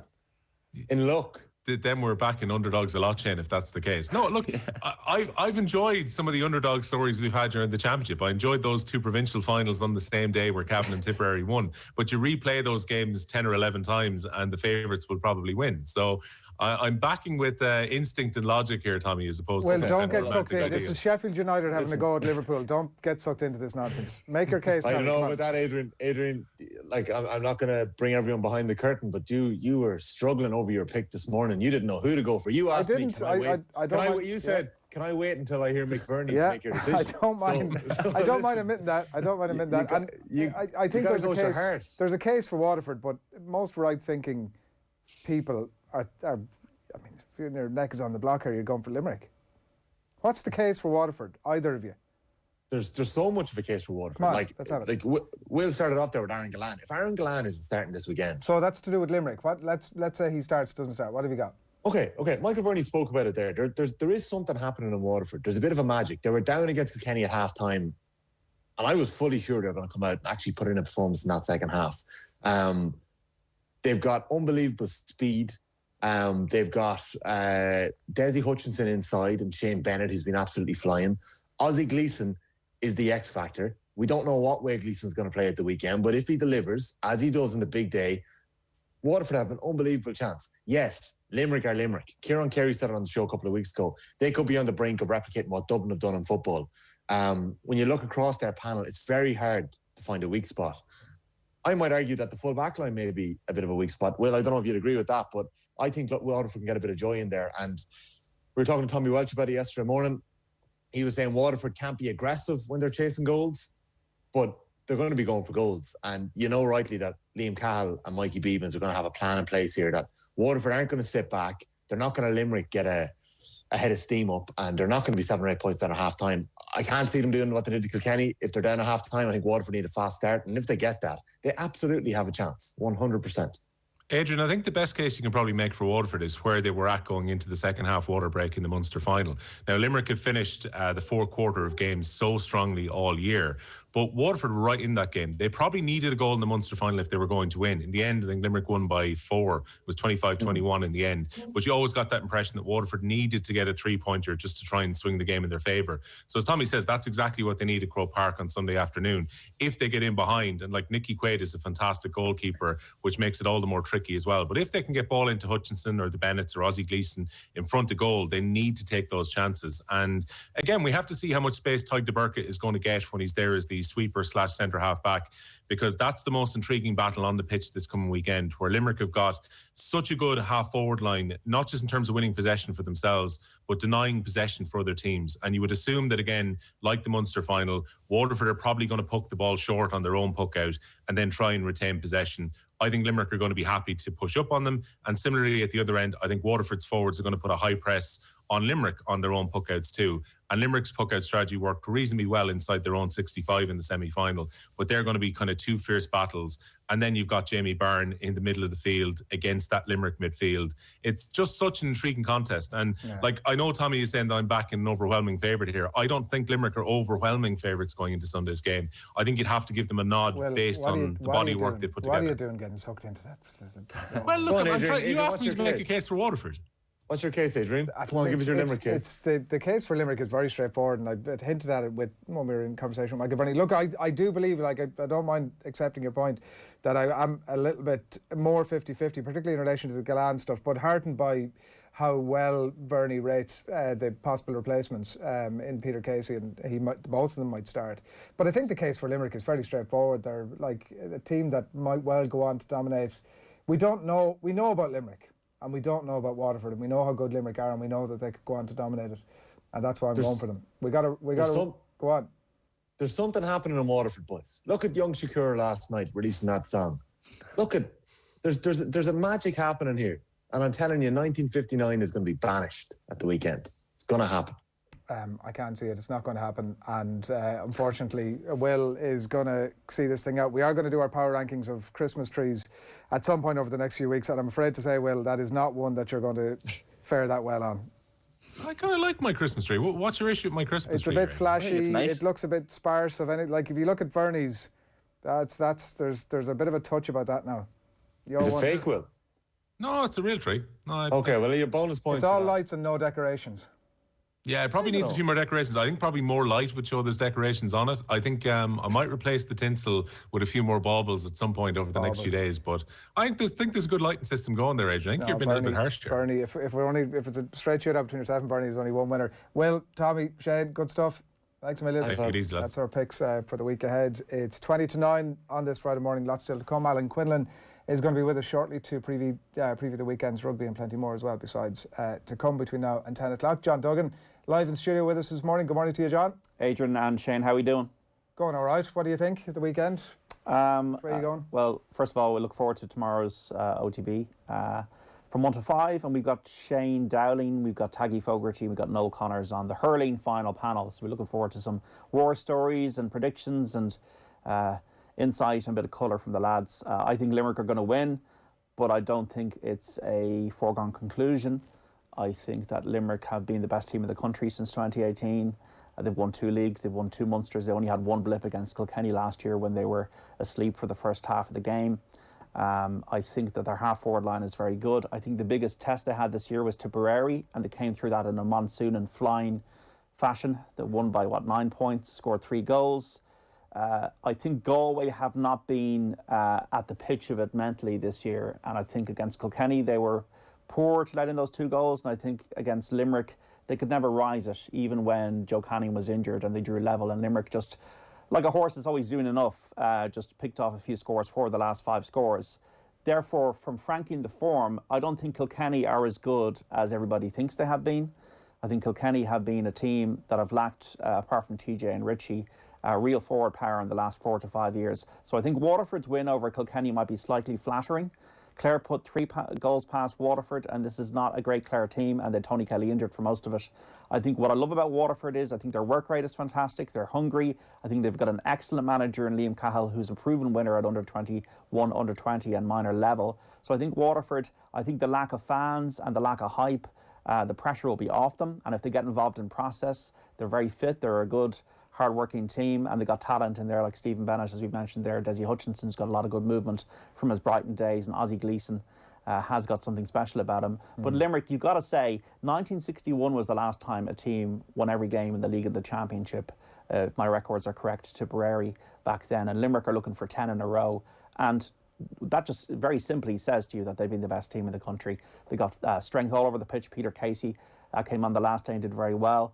And I think if Limerick can get goals, I think Waterford will struggle. Yeah, well, we shall see. It's going to be an absolute belter one way or the other. It'll be far tighter, you suspect, than the football final, so we'll see on that front. What's happening in the world of sport, JD? Well, Dundalk out of the Europa League, obviously. Well, they were out before last night, but they scored 2 goals, which is great to see against Arsenal, a 4-2 defeat at the Aviva Stadium. We had goals from Jordan Flowers and Sean Hoare against Arsenal, but no points from those group stage games for the FAI Cup winners. Elsewhere, Spurs beat Antwerp 2-0. Beat Leicester winning 2-0 against AEK Athens. Rangers winning 2-0 as well against Lech Poznan. They're all going to be seeds in Monday's draw. Celtic finally got a win 3-2 at home to Lille. Elsewhere, Leeds United and West Ham United. They play in the Premier League tonight. We've got an 8 o'clock start there. Ulster kicking off their Champions Cup campaign this evening at home to Toulouse. That's at Kingspan Stadium in Belfast. Jacob Stockdale, Rob Herring and Eric O'Sullivan all involved. Johnny Sexton now dead for Leinster's match against Montpellier in France tomorrow. He's got a leg injury. Graham McDowell now 5 over par through 14 on day 2 of the DP World Tour Championship. 10 shots behind the leaders, joint leaders Larry Cantor and Victor Perez. And Punchestown hosting 6 races over jumps, 12:25 start this afternoon. Dundalk underway at 4. But guys, this Limerick-Waterford, I think is a bit underplayed with the pandemic. This is a brilliant final for the novelty of it. They've never met in a final before. Limerick have only been in 17 finals. Waterford have only been in 7.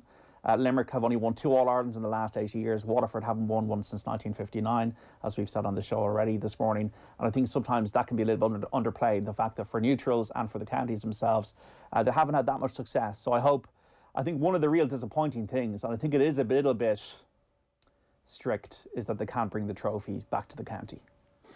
Yeah, I do get the logic, and I think that anything they can do to try and sort of quell the temptation to get out and about. There's been some good templates of teams that have sort of managed that, the homecomings, I suppose, quite well over the course of the last few months. And look, if it's the only thing, JD, I think we'll live with it. Yeah, we will live with it. Look, it's great to have a hurling final. Look, yeah. I mean, they're probably right, but I'd hope whoever wins that there'll be an apt celebration in the 6 months or a year's time. Thanks a million, John Duggan. As always in studio with us there with the very latest that's happening in the world of live sport. It's gone at 8:45 on this Friday morning. It's time to turn our attention to rugby. Good morning to you, Alan Quinlan. Morning, lads. How are you? Flying, thanks, yeah. We have lots of rugby on the pitch to get, obviously, that we want to get your thoughts on, but we haven't had a chance to speak to you since the stories obviously emerged during the week of the 8 players in the UK who are taking this class action against World Rugby and the Welsh Rugby Union and the English RFU as well, and some indication that it's coming to these shores too in terms of players that have maybe impacted by the topic at hand. When you read it, Quinny, and you watched the interviews and you listened to what the likes of Steve Thompson and Alex Lipman, Michael Lipman and Alex Popham had to say, are you concerned for your own future? Are you concerned for some of your peers? It's frightening, I think, first of all, Adrian. I think I had an indication that it was coming because I got an email a number of months back about it from the solicitors, the law firm in London, inquiring had I any issues or did I want to talk about it. And I don't have any issues, I don't think anyway. But it's very, very serious, and I didn't get involved in it because I didn't feel I needed to. So I kind of knew it was on the horizon, and I suppose for the last number of years, with what happened in NFL, a lot of people were speculating that this could happen in rugby. Obviously, it's shocking to see, if Steve Thompson being in that situation and Alex Popham, Michael Lipman, to see that they're in that situation. Obviously, there's they've got medical experts have looked into what their situations and have given their opinions on what's happening with them. So it would concern me for sure. Yeah. But I think the first thing I thought about, Adrian, was who's at fault here? I don't know. Like, how can you take a case against World Rugby or the English RFU? Have they put them in jeopardy? Have they put them out in the field? I just don't know. And I mean, I played rugby because by choice, and then got the opportunity to be a professional rugby player and get paid to do it. And, I love the physicality of it. And we know there's issues and there's concerns, and the whole protocols around the head injury assessments has completely changed, and I think changed for the better. I think there was a reduction of 28% of concussions at the Rugby World Cup, so that's a promising sign. But this is obviously going back before a big spotlight was put on the way concussions were managed and head injuries in matches. I've said this before. When I played junior rugby with my club in Clanwilliam or underage, the magic sponge would come on and you get a rub on the head of the magic sponge and stand up and dust yourself down and go again. That's totally wrong, and that's changed right across the board. I was involved in some videos a couple of years ago with the RFU about the education around, right down to grassroots level for coaches and players throughout the country and underage teams, and I know the other sporting bodies are the same. It's a very, very serious issue right across the board, and you saw the injury to Joe Canning in the hurling semi-final as well. So but rugby is obviously very physical, so it is a concern and a worry, and I'm sorry to see players being in this situation, being affected the way they have been. Yeah, and I know you mentioned the Rugby World Cup as well, and you're correct to say that the instances were down. It's such a small sample size is the only difficulty. It's hard to know how too much. For sure, but Adrian, I think the important thing to say here is, and of course it's a concern, but why I get so frustrated then when people question some of the sendings off and the high tackles, and there has to be zero tolerance in that, and this is the whole reason. It's to protect players, and it's to protect the game as well. There's talks that Rugby Players Association have come out this week saying they're going to review contact and training and all that stuff. And I know Paul Gustard, the Harlequins coach, has come out and said, well, if we reduce it, we can't reduce it really anymore, because that we have to manage that throughout the week. Gone are the days when you go out Monday, Tuesday, Wednesday, Thursday and kick the crap out of each other in training and expect to play a match the weekend. Can I ask you about that, Quinny? Just because I heard Will Greenwood on the radio talking about it during the week, and he was saying that Leicester training in the late 90s and into the 2000s was more intense. Oh, we had it as well. Was it? Yeah. So go on, yeah. Yeah, we all had it. Everybody had it. When I went to Shannon training first, when I came in from Tipperary back in the mid-90s, it was Tuesday night, Thursday night. It was full on. It was rip into each other, wet, miserable night. The lights probably weren't great, and it was sometimes the ball was thrown in amongst two packs of forwards, and it was go hammer and tongs. And so look, that's changed and for the better. And the players. Can I ask you, Quinny, about that time? Because I think the interesting thing about talking to you is that your career overlaps with some of these people that we're talking about, and it's what we might reflect on has been an unfortunate time for the game, in that it was the emergence of professional rugby, and then the game wasn't as equipped as it is now. Like, things have got better and they still need to get a bit better again, but that period of time we might reflect not that well on it, and I just wonder, in terms of the things that you've mentioned there in terms of training and the games, and without mentioning any names, which I know you won't, would you have suspected at the time that there were teammates of yours, whether it be in training or games, that were susceptible to concussions, and that it maybe might have been managed a bit better?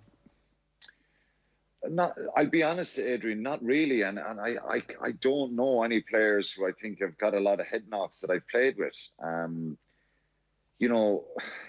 Again, it's something when I played and played underage, I think I only had one head knock where I was seeing stars, which was, I can kind of remember that pretty well. I played on, and I can't ever remember any of my teammates been in a bad situation from head knocks. And obviously the game has changed and players are more athletic now, And probably you're right to say, looking back in that time, maybe it was a case of the magic sponge, get up, toughen up, move along. And you never really heard of a player being stood down from a game because, you know, they had a head knock in training or something like that. But that's why I think it's changed for the better, that, you know, obviously the game is quite physical and players are more athletic and all that. And there's still issues that I think need to be changed around the physicality and the application and the approach of the way the game is played at the moment. There's so many. Everyone has a defence coach now. It's all about how you stop the opposition, which encourages more contact. And we don't see enough freedom in the game at the moment as well. This kicking stuff is just so pedestrian and frustrating to watch. But I can't say that I had an incident where I saw somebody being knocked out in training or with a severe head knock and forced to go back and play. We've all had bits of bangs and bumps and bruises, I think, but someone being badly injured, I've never seen him being put back out onto the training field. But I've heard situations, and you know, Peter Robinson's son up north who unfortunately had had 3 head concussions and was put back out in the schools match and unfortunately tragically died after it. That's one that I wrote about before. Ben Robinson, I don't want to see that. Ben Robinson, so yeah, his dad, I was in contact with his dad. It was Ben Robinson up north, where, you know, that's a pretty high profile one, and his mum and dad don't want to see that happen. And again, my son plays rugby. You know, I heard Bernard Jackman talking about it. His young fella plays. Our kids have played against each other. And, you know, I think the game has become safer. It's managed more, but that's why. Is there any party on that, Quinny? Is there any party concerned? We were talking to Brian about this in the show last night. Is there any party concerned now with your son going into the game at the age that he is? When you hear stuff like this, yes. But, you know, I think I love to see him out there, and he loves the contact. He loves the physical side of rugby, and kids love that. They love being able to be in that kind of physical confrontation and playing in a game of rugby. I think it's you know, like, it's a game for all sizes, albeit, you know, the size in the professional game have increased. But yeah, I'd be lying if I said there wasn't some concern, but I'm not in a situation where I think, God, I'm worried about him, because I think it is being managed perfectly. And I don't think you're going to see a situation where coaches, and that's why the education is so important, Adrian. And that's why I wanted to get involved in these videos from the IRFU, because we need to educate amateur coaches right across the country at all levels, that if a kid gets a head knock, if there's a player, a star schools player, and he gets a bang in training during the week and he's the best player in the team, well, he doesn't play. He just doesn't play. And that's just the reality we've got to live in right across the board. And you need an honesty and a transparency with coaches and people involved in teams. And we need parents to, you know, understand that as well, that their kids are going to be managed right when they go to training. If there's a bang or a knock, that player is stepped down, and that they go through the protocols, even for amateur players. That's something that's very important. So if I drop my kid my young fella to rugby, that I know that the coach, and I have a trust in him, that's done right. That has to be done right. And obviously it needs to be more reinforced now, and time again. You see professional players being taken off the field now, where realistically they look like they can play on. They want to play on.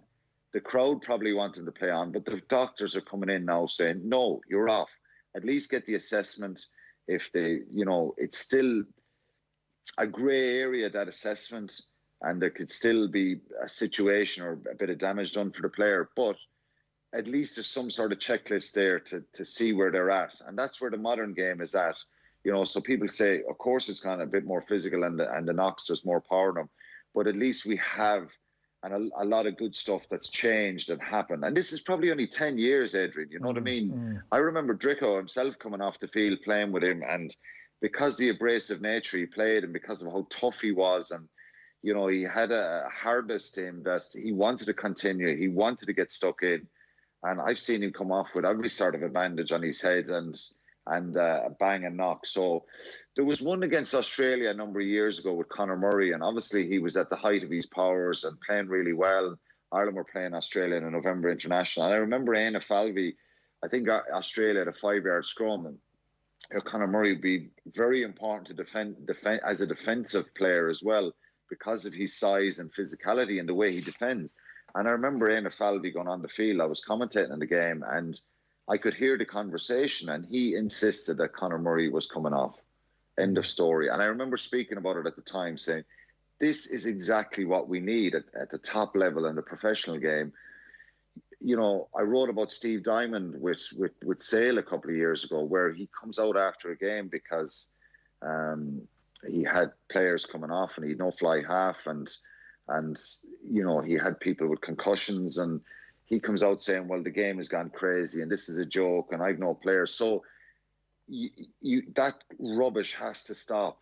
It has to be, no matter what, like James Ryan is a head knock at the moment, and he may not play at the weekend because he's gone through the protocols, and you know, that's where we're at it. So the old situation of throwing the ball into two sets of players and not managing it and allowing it going on for half an hour back when I started playing, which we loved and we thought was great, and it made us hard and aggressive for the weekend, and it made us prepared, because, you know, we were going down to Greenfields to play young Munsters in a Munster Senior Cup game where you needed to be physically ready, and I was going in facing Peter Clohessy or Gerard Clohessy, Dickie Edwards, all these guys who, that's the way rugby was played.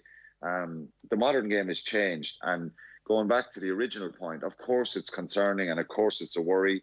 Who knows where this will go? But I just find it hard to say who's liable here. Why are World Rugby or the English Rugby Union liable for decisions we've made as professional players or as players to go and play the game? Is the argument that there's not enough protection there? There wasn't enough protection or focus or emphasis on protecting players back then? Well, maybe there's something there for sure. But look, one thing it's done, it's really brought and highlighted the fact that we can't go anywhere backwards on this head injury assessment or the zero tolerance on high tackles. We can't go into reverse and buy into this bloody rubbish that the game has gone soft. And you see this crap on social media all the time. Oh, the game has gone soft. A couple of weeks ago, the game is ruined. 2 players from each side sent off. Well, so be it. Maybe we'll see a better game with 13, 14 players in the field anyway.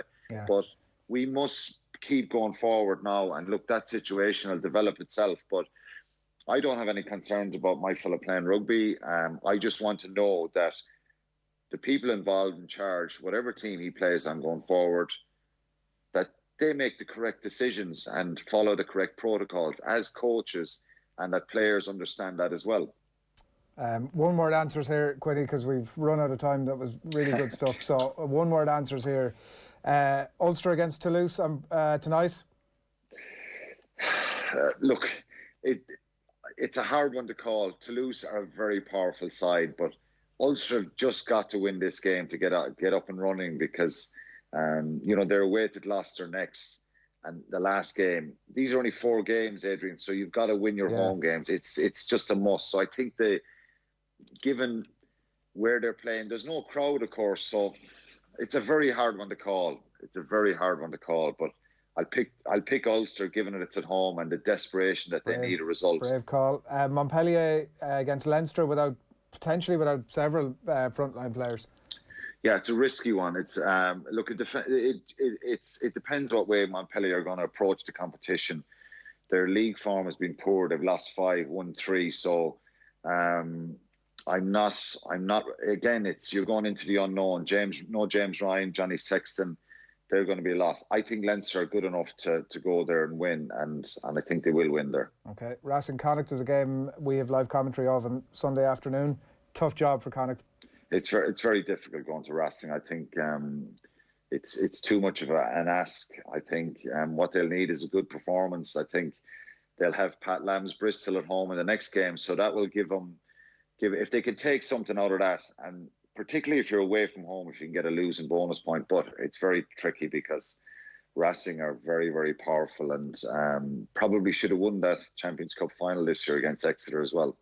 And then Munster Quins on Sunday evening. Munster all day long, Quinny.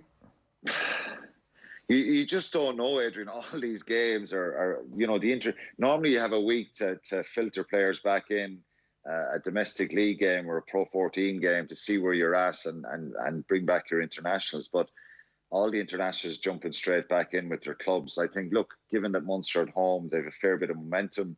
But look, I think Jerry Flannery will have something to say about that. And, it'll be interesting, him coming back to Thomond Park. But I'll pick Munster on that one. No surprise there, says you. No surprises at all. Alan Quinlan, we'll talk to you next week. Thanks a million. Cheers, lads. We've something very special on the way. It's 9:04 on this Friday morning. Something very special. Stay tuned. Back after these. OTB AM on OTB Sports Radio, Ireland's first and only sports radio station. The OTB Brief. Everything you need to know about sport every morning. Need to get on top of the day's sports news? Well, the OTB Brief is the only sports update you'll need every morning. With all the breaking stories, post-match reaction. I always look about, teams who've won a league, their mindsets, their body language, their hunger, desire.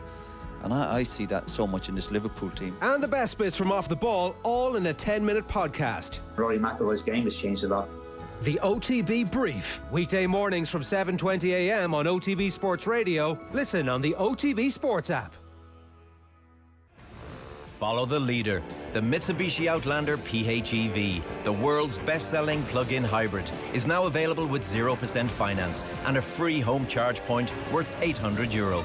Leading the charge in plug-in hybrid technology, the Mitsubishi Outlander PHEV. Book a test drive at your local dealer today. Mitsubishi, drive your ambition. Terms and conditions apply. See mitsubishimotors.ie. Lending criteria applies. This is a hire purchase agreement provided by Bank of Ireland Finance. OTB AM. With Gillette, we don't just play the game, we change it. Gillette, made of what matters. Here with the gang, should be in Croydon with the fam, but I loves me county like John Milan. Drip so wet, high in demand, make you slip like them Baba. Connacht sheen in the blood, don't get shook if I swing like Ken McGrath. Make this drop, bro, that's the plan. Still in ends here with the gang, should be in Croydon with the fam, but I loves me county like John Milan. Drip so wet, high in demand, make you slip like them Baba. Connacht sheen in the blood, so don't get shook if I swing like Ken McGrath. I am the one like heady, I'm in the cut already. To be sneaking gal like Greenwood Foden, but don't get caught like Terry. Man don't ball like Delhi, cause if I shoot it's deadly. To my ex-girls from Kilkenny, but they don't swing like Henry. What? It is 9:06 this Friday morning, and the man behind the song that everybody's talking about joins us on the line, Odudu Johnson, otherwise known as Young Shakur. Good morning to you. Thanks for having me. That is class. Thanks. It's just come onto everybody's radar in the last sort of 24 hours. Social media is lit up with it, but you've been working on this for a while. You've been confident that Waterford obviously were going to do the business. It's just, you know what, yeah, it's just crazy because I was working on the EP in October, and Swing was a song that was part of the EP, and I just wanted to bring it home, like just do something for the county, like, and Waterford, like it's hurling. That's all I know. Like if you go up in Waterford, yeah, all you know is hurling. It's hurling. They drill it, especially in Mount Sion. They drill it into you. And I was like, I have to do a hurling track, and that's what I done. It's class. It's absolutely class. And you're a Mount Sion clubman, obviously. Yeah, definitely.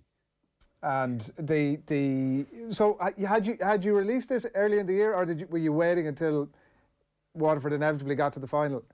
No, I released it. I released it in October the 2nd. I released the song. Yeah. And it was mad because like a lot of people were just like, that's a great song. And like people were kind of like, no one really joined the song into the club. Everyone just put the song like, that's Young Shakur's kind of song, you get me? And then everyone's watching the Waterford team and they're like, oh my God, wow, we bet this team, we bet Kilkenny, we're in the All-Ireland final. And then everyone's like, OJ, what have you predicted this, And I'm like, I don't even know. And the production of it is like, normally what happens, as you know well, that a Declan Nerney type Irish country song is released for one of the counties that gets into the All-Ireland, and everybody lives with it because we got to get out there and celebrate it, but everybody secretly knows it's a lot of crap, whereas this is actually legitimately a banging tune. Thank you. Thanks. I don't even know. I just went in there and just stuck it. I tried to put as much reference as I can and keep it Waterford, like just keep it pure Waterford. And thanks. How somebody manages to get John Milan, Ken McGrath and Demba Ba into the same lyric. I don't even know. So what's the lyric? I say, make this guap, bro, that's the plan. Make guap means money. So make this guap, bro, that's the plan. Still in ends here with the gang. Should be in Croydon with the fam, because I have family in Croydon. And I was supposed to move over in Croydon after I'd done my leaving cert, but I stayed here. But I loves me county like John Milan. Like, obviously, you know the clip, then John Milan says, I love me county. Yeah. So I lost the reference there. Drip so wet, high in demand. So drip is like clothes, like the style of clothes that you wear. Make you slip like Demba Ba. So you know the way Demba Ba made Steven Gerrard slip? Yeah. In the Liverpool match when they could have won the league. So I say, make you slip like Demba Ba. Connacht sheen in the blood. So don't get shook if I swing like Ken McGrath. So like, it's class. Yeah, thanks. Dodo, can I just ask you that video? I mean, it was it David Bielak, I think, is credited as the director. But what was that like recording that video? And there's a class scene where you wake up, or you appear to wake up on a study desk in the middle of a pitch, a GA pitch with your Waterford jersey on. What was that whole process like? It's very, very well made.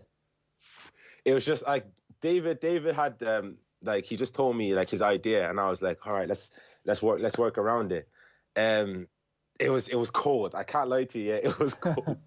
It was cool because all I had was my t-shirt on, and it's winter and it's cold. Like there's so many clips of this in the music video that you can see I'm breathing, and you can just see like a cloud come away from my mouth. That's how cold it was, and yeah, we took so many takes. And fair play to Reggie Arbot. He was the videographer. We took so many takes, and it was just mad. Like I have to say thank you to the Wit Arena for giving us the spot as well. It's just crazy. Like a pitch under lights, like the whole pitch under lights on its own was just a mad experience.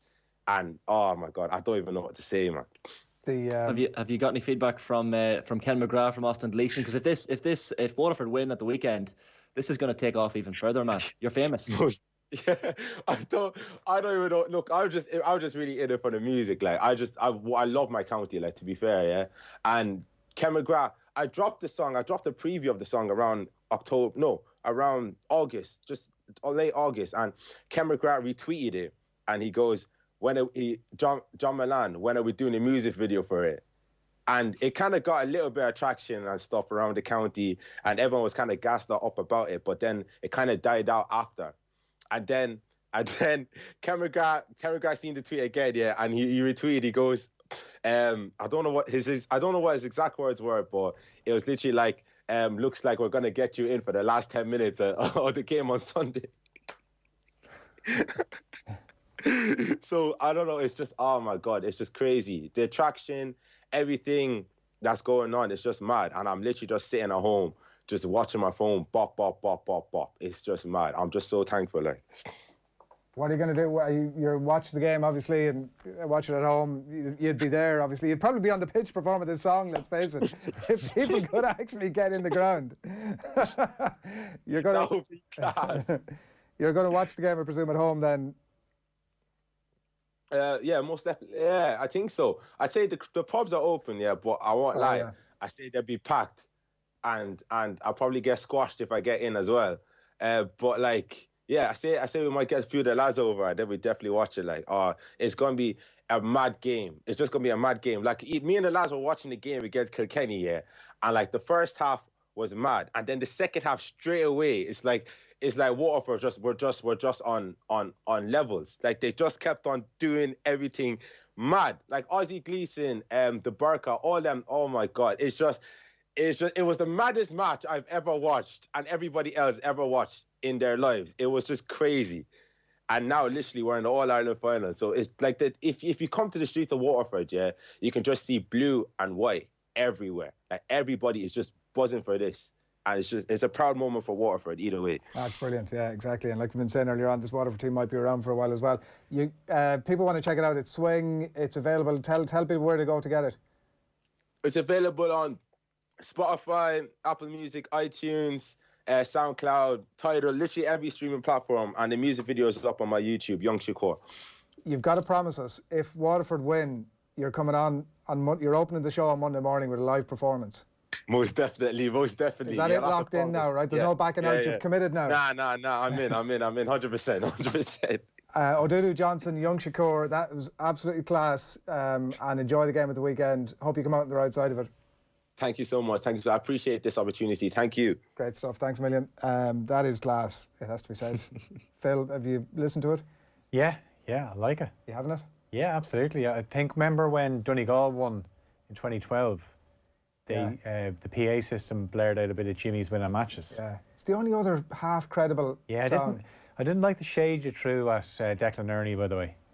You'd be an Ernie man, would you? Well, that shirt says you're an Ernie man, Phil. I'm not going to lie to you. A pair of Wranglers on as well, yeah. Listen, there's a time and a place for Declan Ernie, but you know what I'm saying. Time and place for it all, you know. Stop the World and Let Me Off is an absolute banger. Absolutely, yeah. You know it, Shane. You're both letting yourselves down here. Where Shane's from, country is huge. I'm just waiting for the bootcut jeans to get their next opportunity, their next night out. The checkered shirts. Yeah. The Brill Cream gel. Phil, we're getting into must watch, might watch, don't watch. We'll kick things off with the Manchester Derby, and I don't know if you were listening to Daniel Harris earlier on, but we were kind of saying that both teams might be happy enough with a draw. What's your expectation? It's in the must-watch category, I think, top of the list. Yeah, absolutely. I think United are just that must-watch team because you just don't know what's going to happen. You think back to even the Leipzig game, get a draw, you thought, yeah, they can do this. They beat Leipzig 5-0. Leipzig need to win. It'll suit United. And they were so bad in the first half. But we've seen this season that they're definitely a second-half team. Now, the thing with Manchester City at the moment is they're winning games comfortably. They've obviously swatted aside the likes of Burnley and Fulham, and they continue to win away from home or Champions League games comfortably. They beat Marseille at the Etihad the other night. Now, that's all well and good. But then when they come up against teams that have a bit of potency on the counter-attack the way United do, then that's where we'll see where City are at. And as good as City have been under Pep Guardiola, they've gone to Old Trafford. They've never blitzed them. I know some United fans might fear the worst, that they could get absolutely hammered by City, but I don't think that's going to happen. I think back to last season when Liverpool were going to Old Trafford and everyone thought the same, and United did their play 5 at the back, play on the counter-attack, and if they get that first goal,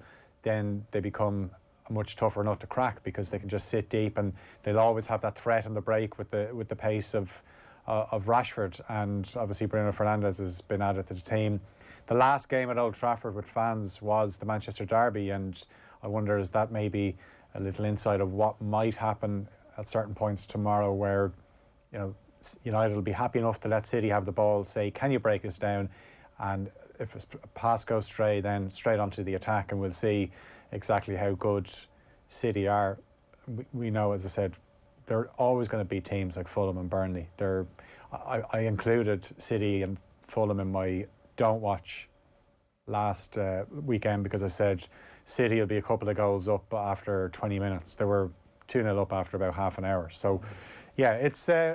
you know what, we've been here before with Solskjaer. You think a heavy defeat could spell the end, and they always come up with a performance. So it's definitely not a case of the players won't play for Solskjaer, because they've proven in the past that they will. It really depends on how he sets them up tactically. This play 5 at the back, sit in, play in the counter-attack, that's the way they've won games against big 6 teams. But I suppose if you're looking at the bigger picture, if United are going to progress and become a title challenger in the next few seasons, that they can't just keep relying on these tactics, that they have to be able to be more proactive in games rather than reactive.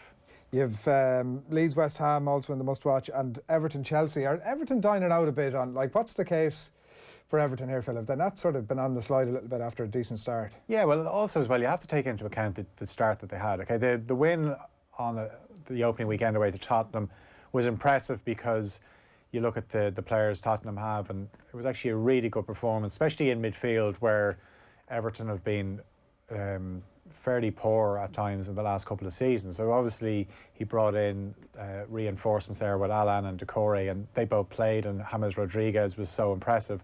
But then you look at who they beat. You know, they were beating West Brom, they beat Brighton, and then, you know, they came up against Liverpool in the Merseyside derby, and they got a 2-2 draw. But since then, there hasn't been much to shout about for Everton. Obviously, you know, they got a 1-1 draw away to Burnley last weekend. It's a game they should have won. Now, the thing with Everton is I think they've a very good first 11, but they just don't have that depth yet. That's something that Carlo Ancelotti has to build, and I would imagine he'll be given time to do so. But you look at Seamus Coleman and Luca Dean being out, they just don't have the backup as fullbacks just yet. James Rodriguez, you know, was carrying a bit of a knock. He showed glimpses last week that maybe he can put that behind them now. And without Dominic Calvert-Lewin, Everton would be a lot further down the table. But this is a game that maybe Ancelotti be looking at against his former club, Chelsea, obviously one of the fancy teams that are kind of going about their business quietly enough, because obviously they spent a huge amount of money and they were conceding goals to beat the band at the start of the season. Obviously brought in Mendy from Rennes. Now they're keeping clean sheets and they're winning games. They don't look that fluid in attack just yet, considering all the players they have. But this was always going to be an issue for Chelsea, trying to knit all these talented players together.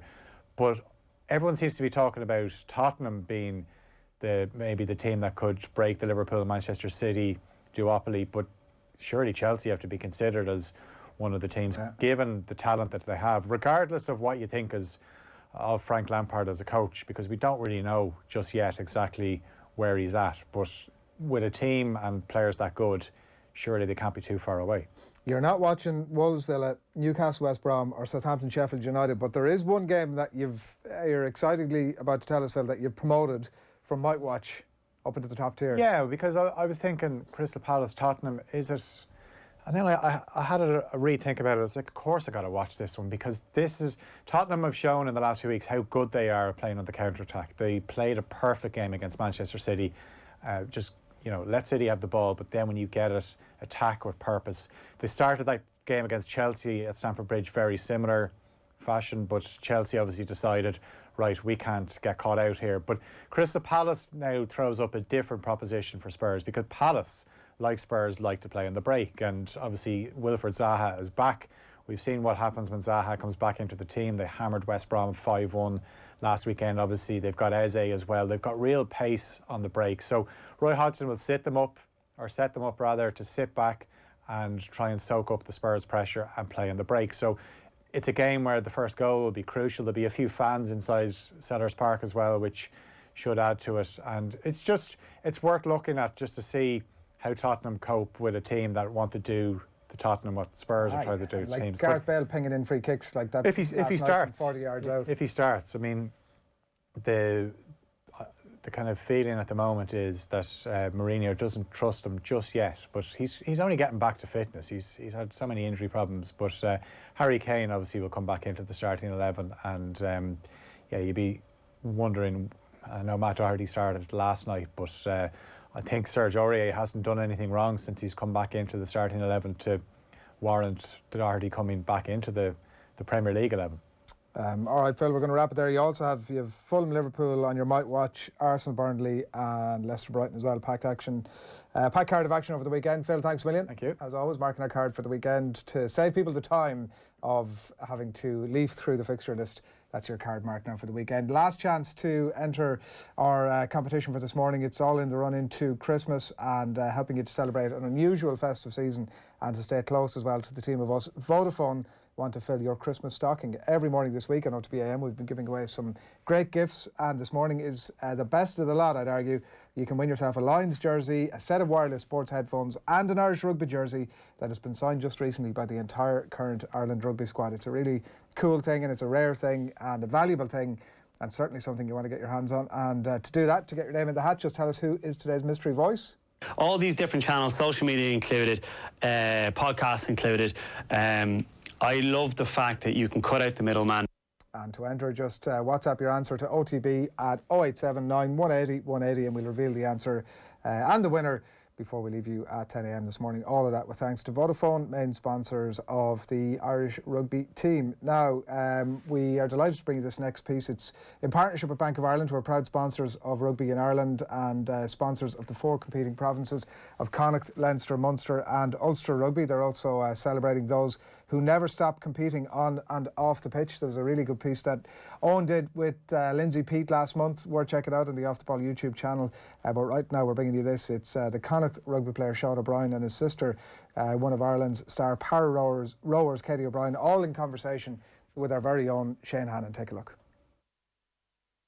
All right, Bank of Ireland are proud sponsors of Connacht, Leinster, Munster and Ulster Rugby. Competition is a good thing on and off the pitch, and that's why Bank of Ireland are celebrating those who never stop competing for their club and community. And I'm joined now by a pair of serious competitors, and they just happen to be brother and sister as well. So Sean O'Brien is a Connacht rugby star. He's captained Ireland at under-20 level in the past as well. And his sister Katie O'Brien, an international rower and a world bronze medalist as well back in 2019. So you're both very welcome. Thanks for taking the call. Sean, I might start with you, and maybe just to explain to people what it's like having someone like Katie as a sister, an elite sports person in the family. Does that bring added competition or added inspiration, or maybe a little bit of both? Yeah, well, I'm often on the record as saying that Katie is one of the biggest inspirations in my life. She's an absolutely incredible woman, and not only on the back of her incredible sporting career, she was an inspiration to all of us far before that sporting career materialised. She's an incredible person. She's got through a serious amount of hardship in her life and always with a smile on her face. So yeah, it's great to have seen her kind of rise into prosperity through the sporting field and on the back of knowing how great she is. It's been fabulous to see. And Katie, can you tell people maybe a little bit about your own background and how you came into rowing? I know you tried a couple of different sports before rowing, but maybe talk to people a little bit about spina bifida, what spina bifida is, how it affects your life, and then how sport became a part of your life as well. Yeah, so spina bifida is something you're born with. It affects your spine, and it depending on the level of where it affects your spine, kind of affects your mobility and function. So I'm quite lucky in that I am able to walk and I can get around fairly easily. A lot of people with spina bifida will be wheelchair bound, so I have to say I'm quite lucky in that way. So yeah, that's spina bifida. And then in terms of getting into sport, we would have been a sporty household, I suppose, always growing up. We would have always been quite competitive, whatever we were doing with horse riding. Sean and Evie, my sister, started with horse riding, and then I kind of followed suit with that. And then I suppose hurling and camogie in school, and a bit of Gaelic, and everything that most Irish kids do growing up. And then I was watching the Olympics with my dad, and I was like, Jesus, I'd absolutely love to do that, Dad. The Paralympics, actually. And we were like, right, so because horse riding was my sport, we were like, right, so let's look it up. And there was a sports day up in UCD, so I travelled up to that and went to look at the horse riding, but they only had dressage, which I was looking for a bit more of an adrenaline buzz out of my sport. So then I looked at the other sports and gave the rowing a go on the day, and they asked me back for a training camp then about a month later, and that was the start of my rowing career. Rowing, to any normal person who has maybe tried rowing a small bit in the gym, it's a particularly tough sport. You need a serious bit of upper body strength, clearly. And I'm sure psychologically it's quite a tough sport as well. So when you're in the water, how do you find that? Are you having conversations with yourself? Are you literally distracting yourself, not thinking about what you're doing? Are you just in the moment, stroke by stroke? Or how do you approach rowing? Or is every race, every time you get in the water, a little bit different? Yeah, so rowing is a lot of mind games, and I spend a lot of my time tricking myself into doing pieces, and I think a lot of rowers do that. I don't know if that's kind of a thing throughout all sports, but you're counting down in your head, and you're breaking up pieces into smaller, manageable, rather than going out and be like, right, I have to go and do 15 kilometers now.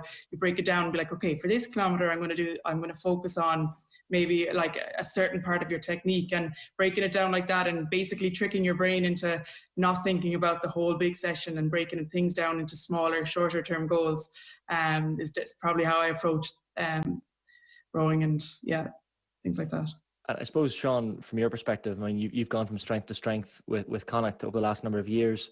In a team sport, I guess, compared to an individual sport like Katie's, it's a little bit different. You know, you can't take a moment out of the game whatsoever in an individual sport. But similarly, in a team sport, if you do, you'll be found out fairly quickly. So how do you approach the psychology of a team sport? I'm sure it's quite different to Katie's point of view, but still something you have to think about. Yeah, well, I'd say strength to strength now is a bit of a push for me over the last couple of years, but I suppose I'm still there and still trying to do my best for the squad. So the psychology of a team sport, I suppose we're all quite conscious always of not wanting to let the rest of the guys down, and I suppose that's a catalyst for effort in those moments when you're in kind of you're dying physically, and that's something that pushes you through because you don't want to let the rest of the team down. Whereas I suppose Katie is competing for Katie's sake when she's on the rower. So I suppose it's probably a lot more grueling when you lack that side of motivation. I mean, you kind of alluded to it there, and you've been fairly unlucky with injuries over the last couple of years. I know you have shoulder surgery, among others. And when you look at someone like Katie, who's dealt with adversity from a young age, and I've heard you speaking before about, you know, stepping into that dark place and trying to get out of it, especially when you're dealing with injuries. When you have someone like Katie at home to kind of learn off and take inspiration off as well, when you're dealing with injuries, is that an extra help when you have someone so close to you that's dealt with a lot worse than just a regular run-of-the-mill injury? Yeah, absolutely. I've said it before that Katie is absolutely incredible for just facing up to adversity and just taking it in her stride and taking it and excelling in that adversity. And when I've had to be in a low ebb of my injuries, or I've been having some tough moments where I don't seem like I'm progressing at the rate I would like to have been progressing, and I'm really getting down on myself, it's almost laughable when I look over at Katie and the hardship she's endured with a smile on her face. So it kind of really centers me and makes me realize that it's what I make it. Even if I'm having a bad injury and it's not heading in the right direction, it doesn't mean I need to be down on myself, or it doesn't need to impact my life as in its entirety. So I suppose it's been absolutely fantastic to have that level of maturity that Katie has shown over and over again in her life beside me as an example. I mean, Katie, from your perspective, some people in your position might consider themselves very unlucky and kind of feel sorry for themselves in some ways and move kind of within themselves and more introverted. But you know, from your point of view, you've had, I think it's over 20 surgeries. You've, I'm sure, multiple hospital visits over the years as well. But one word that it doesn't strike me as one that you would use too often is unlucky. So, do you see yourself as unlucky or lucky? Very lucky, definitely. Very lucky. Firstly, in the family that I was given, and like Sean is an outstanding person and someone I feel like that I could go to with any problem, and I feel like he could just solve it. So it's great to have I mean, that's Sean, but I also feel like that with my mother and my sister as well. So we're very lucky in the family I was given. And so for me, my disability was just so normalized as a child growing up, and I never really saw it as an issue because of my family and because of the support and because of the love I was given, I didn't really even realize it was an issue or it was a problem or it was abnormal or different from what the norm is. So yeah, I guess having a supportive family and just having that positive environment from a very early age, it never really bothered me. And I just, because it was so normal, it was just my life and that was it. And I just got on with it. And I suppose then having that as something that is, having that at such a young age and it being part of my life just carried on through then. And yeah, I think so. When you're talking about family, and I know both of you had a very tough time 8 years ago when your father Ian passed away, someone who was heavily involved in sport himself. That must have been an extremely difficult thing to go through. I don't know what your memories of that are. Katie, but it's clearly something, especially when a parent is so heavily involved in sport and someone you can possibly go to for advice and counsel and little things like that. It must have been quite a difficult thing to go through for you and the whole family. Definitely. It was and is the hardest thing that I've ever been through in my entire life. I would take a million more surgeries if I could have one more day with my dad. He was the absolute rock of our family. He was the most amazing person, most amazing dad, the most amazing friend, and just someone I looked up to so heavily and still look up to heavily. But yeah, it was definitely a tough time in our life. But like I said, the family I was blessed with, and I'm so lucky to have, we came together, and I'd say we're stronger than we ever were as a family unit. And I don't know if we would be as strong if we didn't lose him. So I suppose there is that small positive in it as well. But yeah, it was a huge loss and very difficult to deal with, and still difficult at times. Yeah. And I'm sure, Sean, from your perspective, I know your dad Ian was someone who was heavily involved. I think it was in Galwegians rugby club there in the West. Yeah. I'm sure there's still, little peppers of advice that you recall him giving you that you still live to by this day, I guess. Yeah, absolutely. I think we all still hang on to an awful lot of the advice that Dad gave us. I suppose he played such a seminal role in my development as a human, and also my development as a rugby player growing up. He coached me from when I was 8, 9 up until when I was 17. We won a Galwegians All-Ireland together, which is one of my most cherished memories, and something that I'm so glad that I have. And yeah, it was really, really difficult losing someone who had been so involved in all aspects of her life, and particularly upsetting that he never got to see the fruition of all his efforts in the sporting field for both me and Katie. But yeah, he was a great dad. Sorely missed. I guess a question for both of you, and the importance of community is something that's mentioned in sport a number of different times. But I know you're both from Clarenbridge there in Galway, and to see two sports people, especially in the one family, achieve what you've both achieved is quite extraordinary. From I guess a small part of Galway as well. How important is that place and community for you, and to see, I guess, Katie, especially your story, get the recognition it deserves, as Sean mentioned. How has it helped that Clarenbridge, probably such a tight-knit community, that you've got friends and family and neighbours who are all following both of your journeys in the sporting world? So how important was it? Is it? Yeah, I guess from a local perspective, to have those people taking an interest in your own career and have people asking you questions about how you're keeping and how you're getting on in the local area. Oh, it's brilliant! Like up the bridge, like we we love Clarenbridge, and we love coming home. And even when I was away up in Dublin, like I'd be buzzing driving home, coming home into Clarenbridge, and you'd call into the local shop, and how are you, Mary, or how are you, you'd meet the locals and have a good chat, and your hand would nearly be sore, driving down the road because you're waving at everyone. And like, it's such a lovely, lovely place to live, and everyone is so supportive of everything that we've ever done, even if it was some Joan school, like we used community to games or something.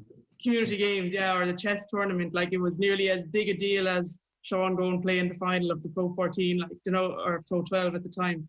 They make a big deal of everything, and they're so supportive of everyone in the village. And it's not just us, it's every child and every adult, and everyone is part of everyone's lives. And they're at the toughest times for us, and they're at the best times for us. So yeah, Clarenbridge is a big part of our lives, and we really love the community here. Yeah.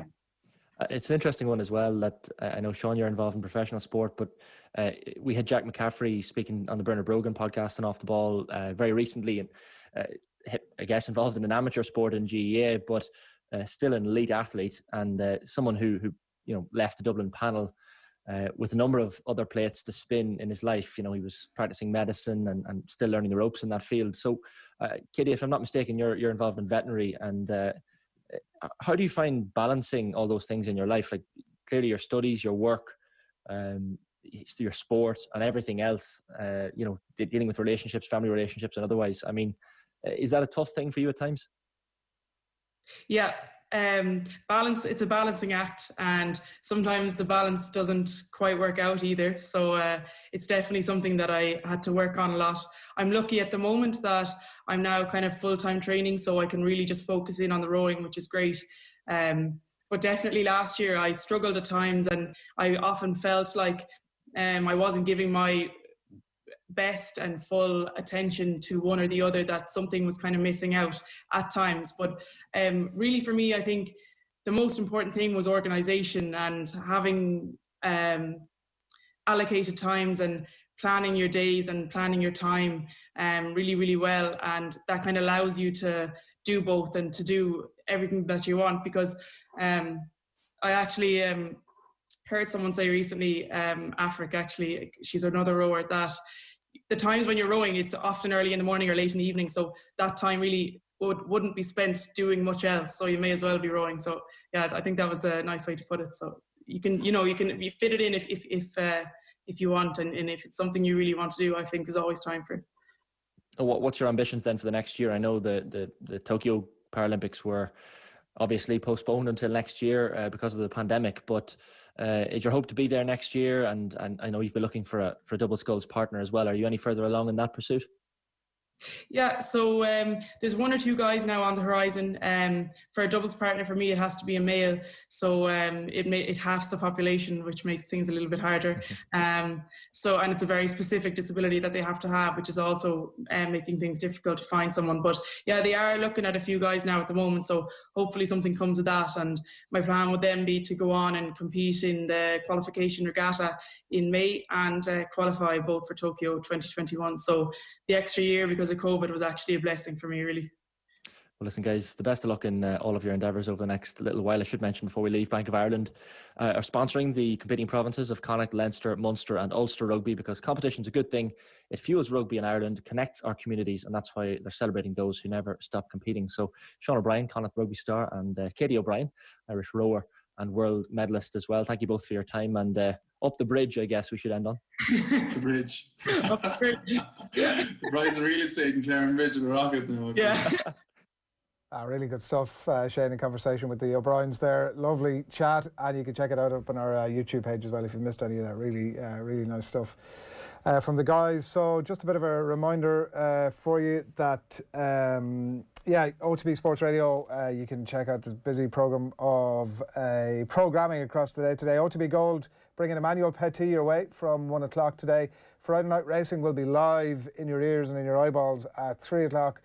Jared and Johnny there as always. Mark Kinsella is in the hot seat for Team 33's Legend interview, and then the OTB Goal piece at 6 o'clock this evening will be the life and times of the great Johnny Kilban, and then Off the Ball on your radios from 7 o'clock this evening. I want to let you know as well, we've got our winner for the final prize of the week in our Vodafone competition. Every morning this week we've been giving you the chance to win some brilliant gifts, all with thanks to Vodafone and the team of us, and we've saved the very best to last. It's a Lions jersey, set of wireless sports headphones and an Irish rugby jersey that's signed by the entire current squad. A really rare piece and a great piece, and all of those up for grabs. You have to identify our mystery voice. All these different channels, social media included, podcasts included. I love the fact that you can cut out the middleman. Good man for the podcast, all right. And it was, of course, Jamie Heaslip. And congratulations to Conor Robinson. Well done. You correctly identified this morning's mystery voice. And those prizes, beautiful prizes, are winging the way to you. All with thanks to Vodafone, main sponsors of the Irish rugby team. Shane, I believe you're there. I am indeed. Adrian, I'm indeed. Good man. Well done with the two O'Briens. That was a lovely piece. What's coming up on the radio over the weekend? Yeah, I was going to say there was only one show in town with the hurling final, but there's actually a few bits going on this weekend across the two shows. So on air as usual tomorrow, Saturday, 1 o'clock to 5. John's mentioned it already, but we've had a decent hurling panel looking ahead to that final. Taggy Fogarty, Shane Dowling and Noel Connors will join John for that one from 1:30 tomorrow. OTB football Saturday as usual as well from 3 to 5. Stephen Elliott will join John, Johnny Ward and Dan McDonald for that one to look back on a few of the talking points from football over the last week or so. And then an extended show on Sunday, just the 7 hours of sport on Sunday, Adrian, from 1 o'clock to 8. Tommy Welsh, of course, will be at the All-Ireland hurling finals for us with all the updates from that one. 2 live Heineken Champions Cup commentary games as well. 3:15, it's Connacht at Racing 92, James Downey alongside Nathan Murphy. And then at 5:30, it's Keith Wood and Neil Tracy from Munster against Harlequins live from Thomond Park. And we'll have the paper review as well. Kieran Shannon and Kieran Cunningham, the two Kierans, joining Joe Malloy. So plenty going on over the course the next 2 days. Great stuff. That won't get confusing at all on Sunday, I'm sure. No, not at all. Just the two Kierans. Top man, thanks a million for this morning. Well done. Shane Hannon on the line there, and lots to look forward to over the weekend. OTB AM, by the way, live in association with Gillette. Good mornings. Start with Gillette, giving you the confidence to tackle the day ahead. We're going to be back Monday morning. If Waterford win, we're going to have some very special guests, as you've been hearing over the last while. It'll be live from 7:30. We'll have full reaction to the 2020 All-Ireland Senior Hurling Championship final and the Manchester Derby. Plenty more besides as well. Right now, we're bringing you some John Giles from last night's Off the Ball. Enjoy. At Europa League game. It's Thursday evening at 7:30. John Giles, good evening to you. Evening, Adrian. So much to get to, and we'll get to it in a second, but we've been talking to you at various points over the last number of months, obviously, about the pandemic that's been reaching its way across the globe. I see during the week where the first vaccines have been rolled out in the UK. John, are you in line? Are you signed up? Well, I'm not signed up yet, Adrian, but I should be one of the first in line, because it goes by the age. And as you know, I turned 80 a couple of weeks ago, so I should be in the first group. Good man. Which is good news. Great news. Yeah, it'd be great news to get back to a bit of normality and get you back in the studio and a bit of normal life. Great. Yeah. Looking forward to it. We look forward to all that. Lots of football to get to. We might start with we want to talk a bit about United, and we'll come to that in a minute, but we might start with Liverpool, because I know you're keen to talk about Caoimhín Kelleher, and 1-1 again with Midtjylland last night in the Champions League, and they were through anyway, and he plays again. What's the future for this guy, John? Like, he's obviously behind Alisson in the pecking order, a guy who's in himself only coming into probably the prime years of his career. What's the short-term future for Caoimhín Kelleher in your eyes? Well, he's obviously making his way. I mean, a couple of matches, the 2 or 3 matches he's played, Adrian, has been very good. Great composure, concentration, all the things you're looking for in a really good goalkeeper. And I think he's 22 now, and I think the correct thing for him to do, if he can do it, is to go out on loan. Because Alisson is a very, very good goalkeeper, and it looks like he'll only get in if and when he's injured. And at 22, I think you need the experience of playing first-team football. We saw that with young Henderson going to Sheffield United from Manchester United. You know, he became a better and better goalkeeper. As I don't know how long he was at Sheffield United, maybe a year, just over a year. But he certainly became a better goalkeeper. And I think at 22 years of age, I think that's the young Kelleher needs that now. Straight away. It's difficult for him, Adrian, you know, because if I was in Klopp's position, there's no way I'd let him go. But at the same time, it could be good for Klopp as well, because if he does get 12 months, you know, he'll become a better goalkeeper if and when Liverpool want him back. I mean, if they can get it in his contract that, you know, if Alisson gets injured, that they can take him back from the loaning to the club that they loaned him to. If there's a rule around that he could take him straight back, I think it'll be good for him. Klopp seems like the sort of manager who might actually do something like that, John, in that does certainly on the outside looking in appears interested in the player as a person and their development. That he might be more likely to go out at Liverpool maybe than any other club. Definitely, because I mean, obviously, this kid has a great future. I think he'll be a terrific goalkeeper, and but I think it's in Liverpool's interest as well for him to get first-team football, because he'll only get better and better. And then they can take him back if and when that is the case, Adrian. So I can understand Klopp's position, because he wants him there to come in if and when Alisson is injured. But at the same time, in the long term, I think would be better for the club and better for the young lad to get more experience in the first team at another club. When you look at his performances over the last number of weeks and the composure of him and the football ability of him, he obviously started life out as a midfielder, I think, and maybe a part-time striker as well at underage, and converted to a goalkeeper at later times, which is perfect now for what the modern-day goalkeepers required. Yes. There must be other clubs around Europe, and indeed in England, John, and one of them not a million miles up the road from Liverpool, looking at that situation and thinking, Jesus, we like the cut of this guy. Surely some of those clubs must be thinking about getting this guy in. there's no doubt. There'd be no problem for Liverpool if they got it out there that they're prepared to let him go on loan. There's no doubt about that, Adrian. It's just if you have to go into Klopp's mind a little bit. Do we need him if the Alisson is injured? Do we need him now? So it's if he looks at the long term, I think the best thing for the club and for the lad is to get experience. He's 22, which is a young age, but in football, it's not that young, Adrian. You know, I think he needs first team football now. Yeah. We'll see how it all plays out over the next while. As I said, Alisson, it seems like he might come back, perhaps even for this weekend, and we'll see what happens with Kelleher after. I'm sure the last number of weeks, John, for him must have been just such an absolute buzz. He's probably, in his own mind, not even thinking beyond this week almost. No, he won't. I mean, he's a young lad. He's come in, he's done his stuff, he shows his temperament, and to himself he's proven that he can do it at that level. That's the big thing, I think, when you're a young fella like that. You know, I know now, I'm sure he had plenty of confidence in himself and has plenty of confidence in himself, but there's nothing better than getting the chance in the first team and coming through it, enjoying it, did well, so and showed his temperament for it. So he can only get better and better, this kid. When you look up the road, John, we mentioned the club that might be interested in somebody of his calibre in that position, and what's going on again during the week, and with Manchester United and the clear possibility, the clear path they had to qualifying for the last 16 of the Champions League that then ended up falling through their fingers, and I don't think it's unfair to say circus that's gone on around Paul Pogba and the comments from his agent, and he ends up obviously playing what could have been a pivotal part in the end for United last night. What have you made of all this?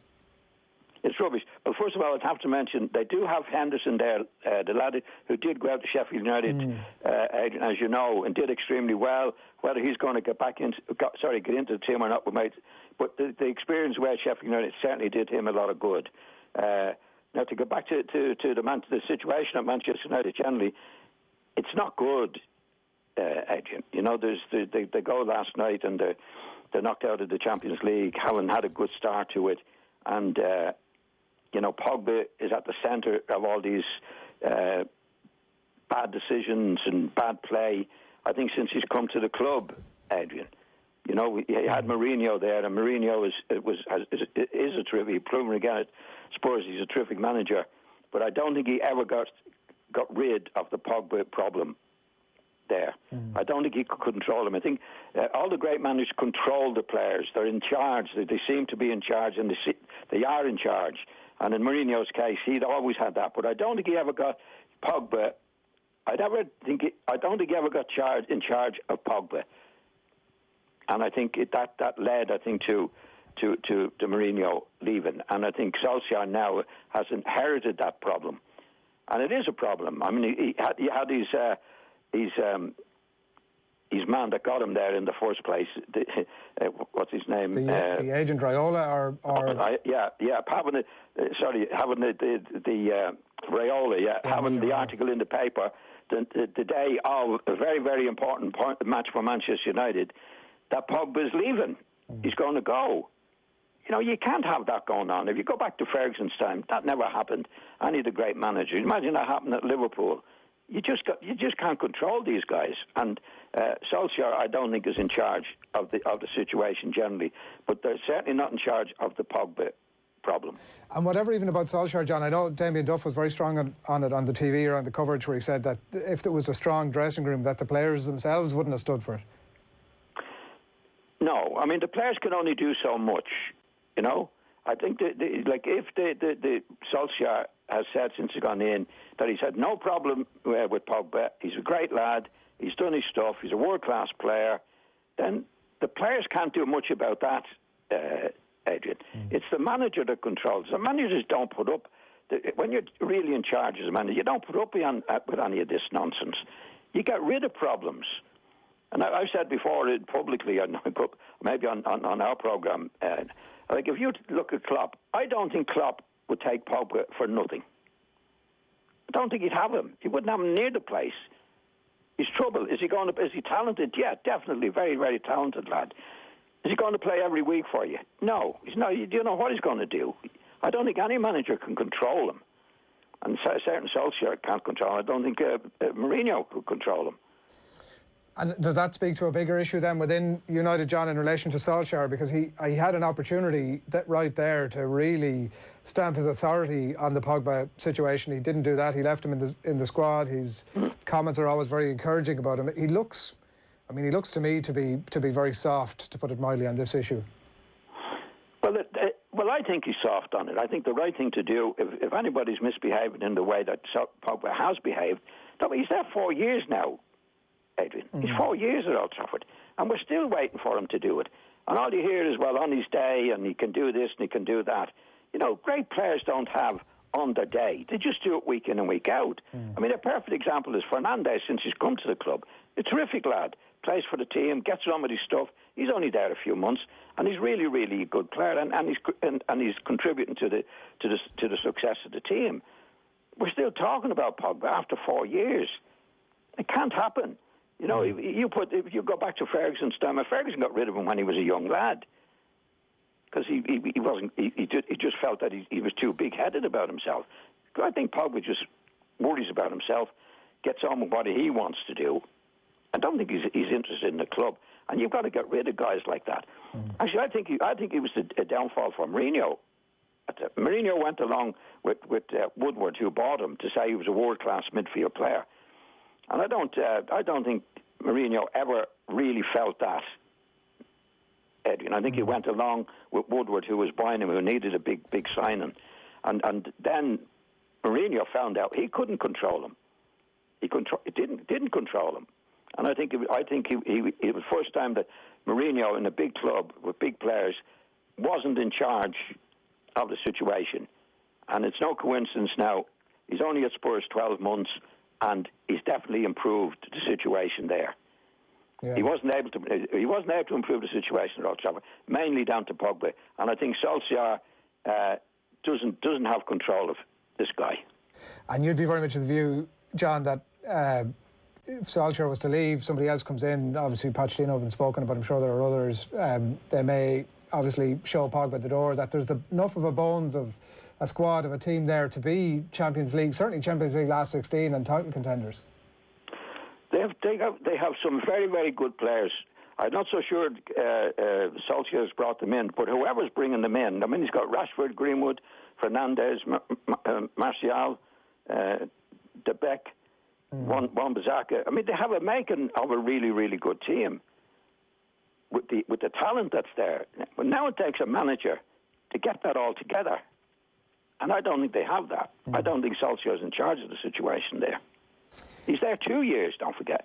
He's 2 years now there. Like a manager after 12 months, like Mourinho, putting their stamp on it. You know, Ferguson took a bit longer to do so, but when he did it in a big way. He wouldn't have Pogba. Ferguson wouldn't have. Well, he wouldn't have Pogba as a young fella in his way. Of course, he's talented. He's plenty of talent, Adrian. But is he going to do it every week? But he's there 4 years now, and we're still talking about when he's going to do it. That's right. Yeah. It doesn't happen. So, it's like in Solskjaer's case, Solskjaer, when he went in, you know, I think he looks like a boy to me, Solskjaer. He looks at the game, but he's not. Like, he's there 2 years, Adrian. You know, and like, there's what we say about Manchester, they're very good at times, but they're inconsistent. Inconsistency is because the manager hasn't got the grip of the situation. Football, in my opinion, is made up of a million little things, and what the good managers do, or the great managers do, week by week, they improve the team. They spot the mistakes, put them right this week, put it right next week, put it right next week, and eventually you get better and better and better. And that's not the case with Manchester United. After 2 years, you still don't know what you're going to get from them. Yeah. Welcome back. It is 10 to 8. John Giles is on the line as always this time on a Thursday night. John, the derby at the weekend, there are two teams going into it at Saturday evening, two teams going into it in opposite ends of form, I suppose, almost, although I see this evening that looks like Aguero isn't going to play for Manchester City, which maybe helps level it out a bit. But yeah, they go into it with on opposite ends of form, which is almost just the point where you expect Manchester United to get it done nearly. Well, you never know what you're going to get from Manchester United, Adrian. There's no doubt about it. That's what you get. Oh, they're inconsistent because they can be very good and they can be very poor, but there's not that consistency of teams that you can depend on to do what needs to be done. You know, Manchester United, the best years ago, you know, they weren't going to do silly things or lose silly matches, which this team is capable of doing, and they're capable of being very good as well. So that's why we get the inconsistency. Now, they're playing in the Derby match this weekend, is it, Adrian? Yeah, Saturday evening. Yeah. Old Trafford. I wouldn't like to be putting a bet on either team, because City are not absolutely consistent as well, and they're in a situation where, like, if you go back a few years where they had company, De Silva, Fernandinho, Aguero at their best. Now those lads have gone, so he has to replace them, and they're very difficult to replace. And so far, Pep Guardiola hasn't really replaced them, Adrian. So it's a match I'd hate to have a bet on, because you don't know what Manchester United are going to do. You just don't know what they're going to do, and it's a bit similar with Manchester City at the moment. And it's difficult to know, without rehashing the conversation again, like, it is difficult to know with that sort of like schizophrenic approach almost from United in a sporting sense, in terms of that exact point that you make about which United do you get. Is that to Solskjaer's credit almost, that he can get a tune out of this team, or is it, it probably feels like it's a case more that if somebody else was there, they might get that tune more regularly? I would think so. I think there's a lack there. I'll tell you what I find with some people, and I think Solskjaer comes into it. When they played with great managers like Ferguson, they tried to copy them. You know, when he came into the club first, he said, "Well, this is we're going to bring it back to the Manchester United way. This is what Ferguson did, and this is what we did when I was a player." You don't repeat that, Adrian. You know what I mean? What you have to do, in my opinion, as a player, you learn from the great managers that you play under, but then you have to do it your own way. And I don't think that's the case. I think he's sort of copying Ferguson all the way. Well, this is what we did. That's gone. These are different players, a different situation.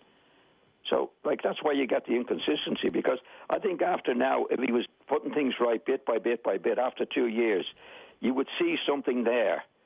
You know, you say, well, they're making progress. Like, I go back to Mourinho. He's at Spurs 12 months, just gone 12 months. But you can see something there. You can see something that he's doing it his own way. I don't think Solskjaer has a way. It's why we picked him, and that's why it's very difficult to call the match at the weekend, because Manchester City are not really consistent at the moment, mainly because, you know, they've got new players in, they're a new team. I think Guardiola knows his stuff, but did he replace the players that I mentioned, their company and those? I don't think he's really replaced them to the same degree to match the players that he's lost, Adrian. So that's his problem.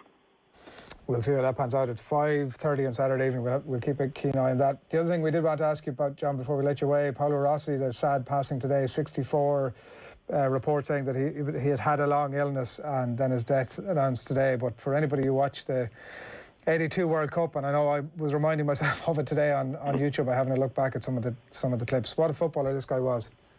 He was terrific, and a great goal scorer, Adrian. There's no doubt about that.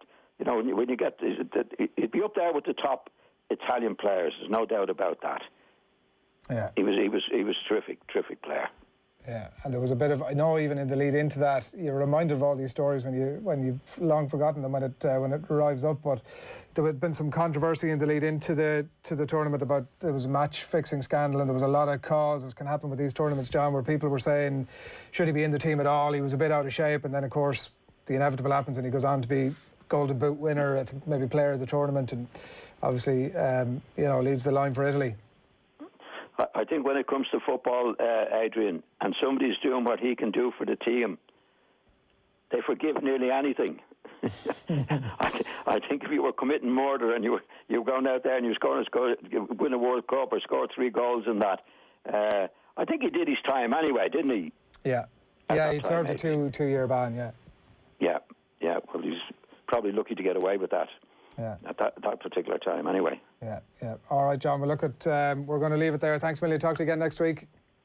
Okay, Adrian. Thanks you. Cheers, John. John Giles on the line there as always on a Thursday night. OTB AM. With Gillette, we don't just play the game, we change it.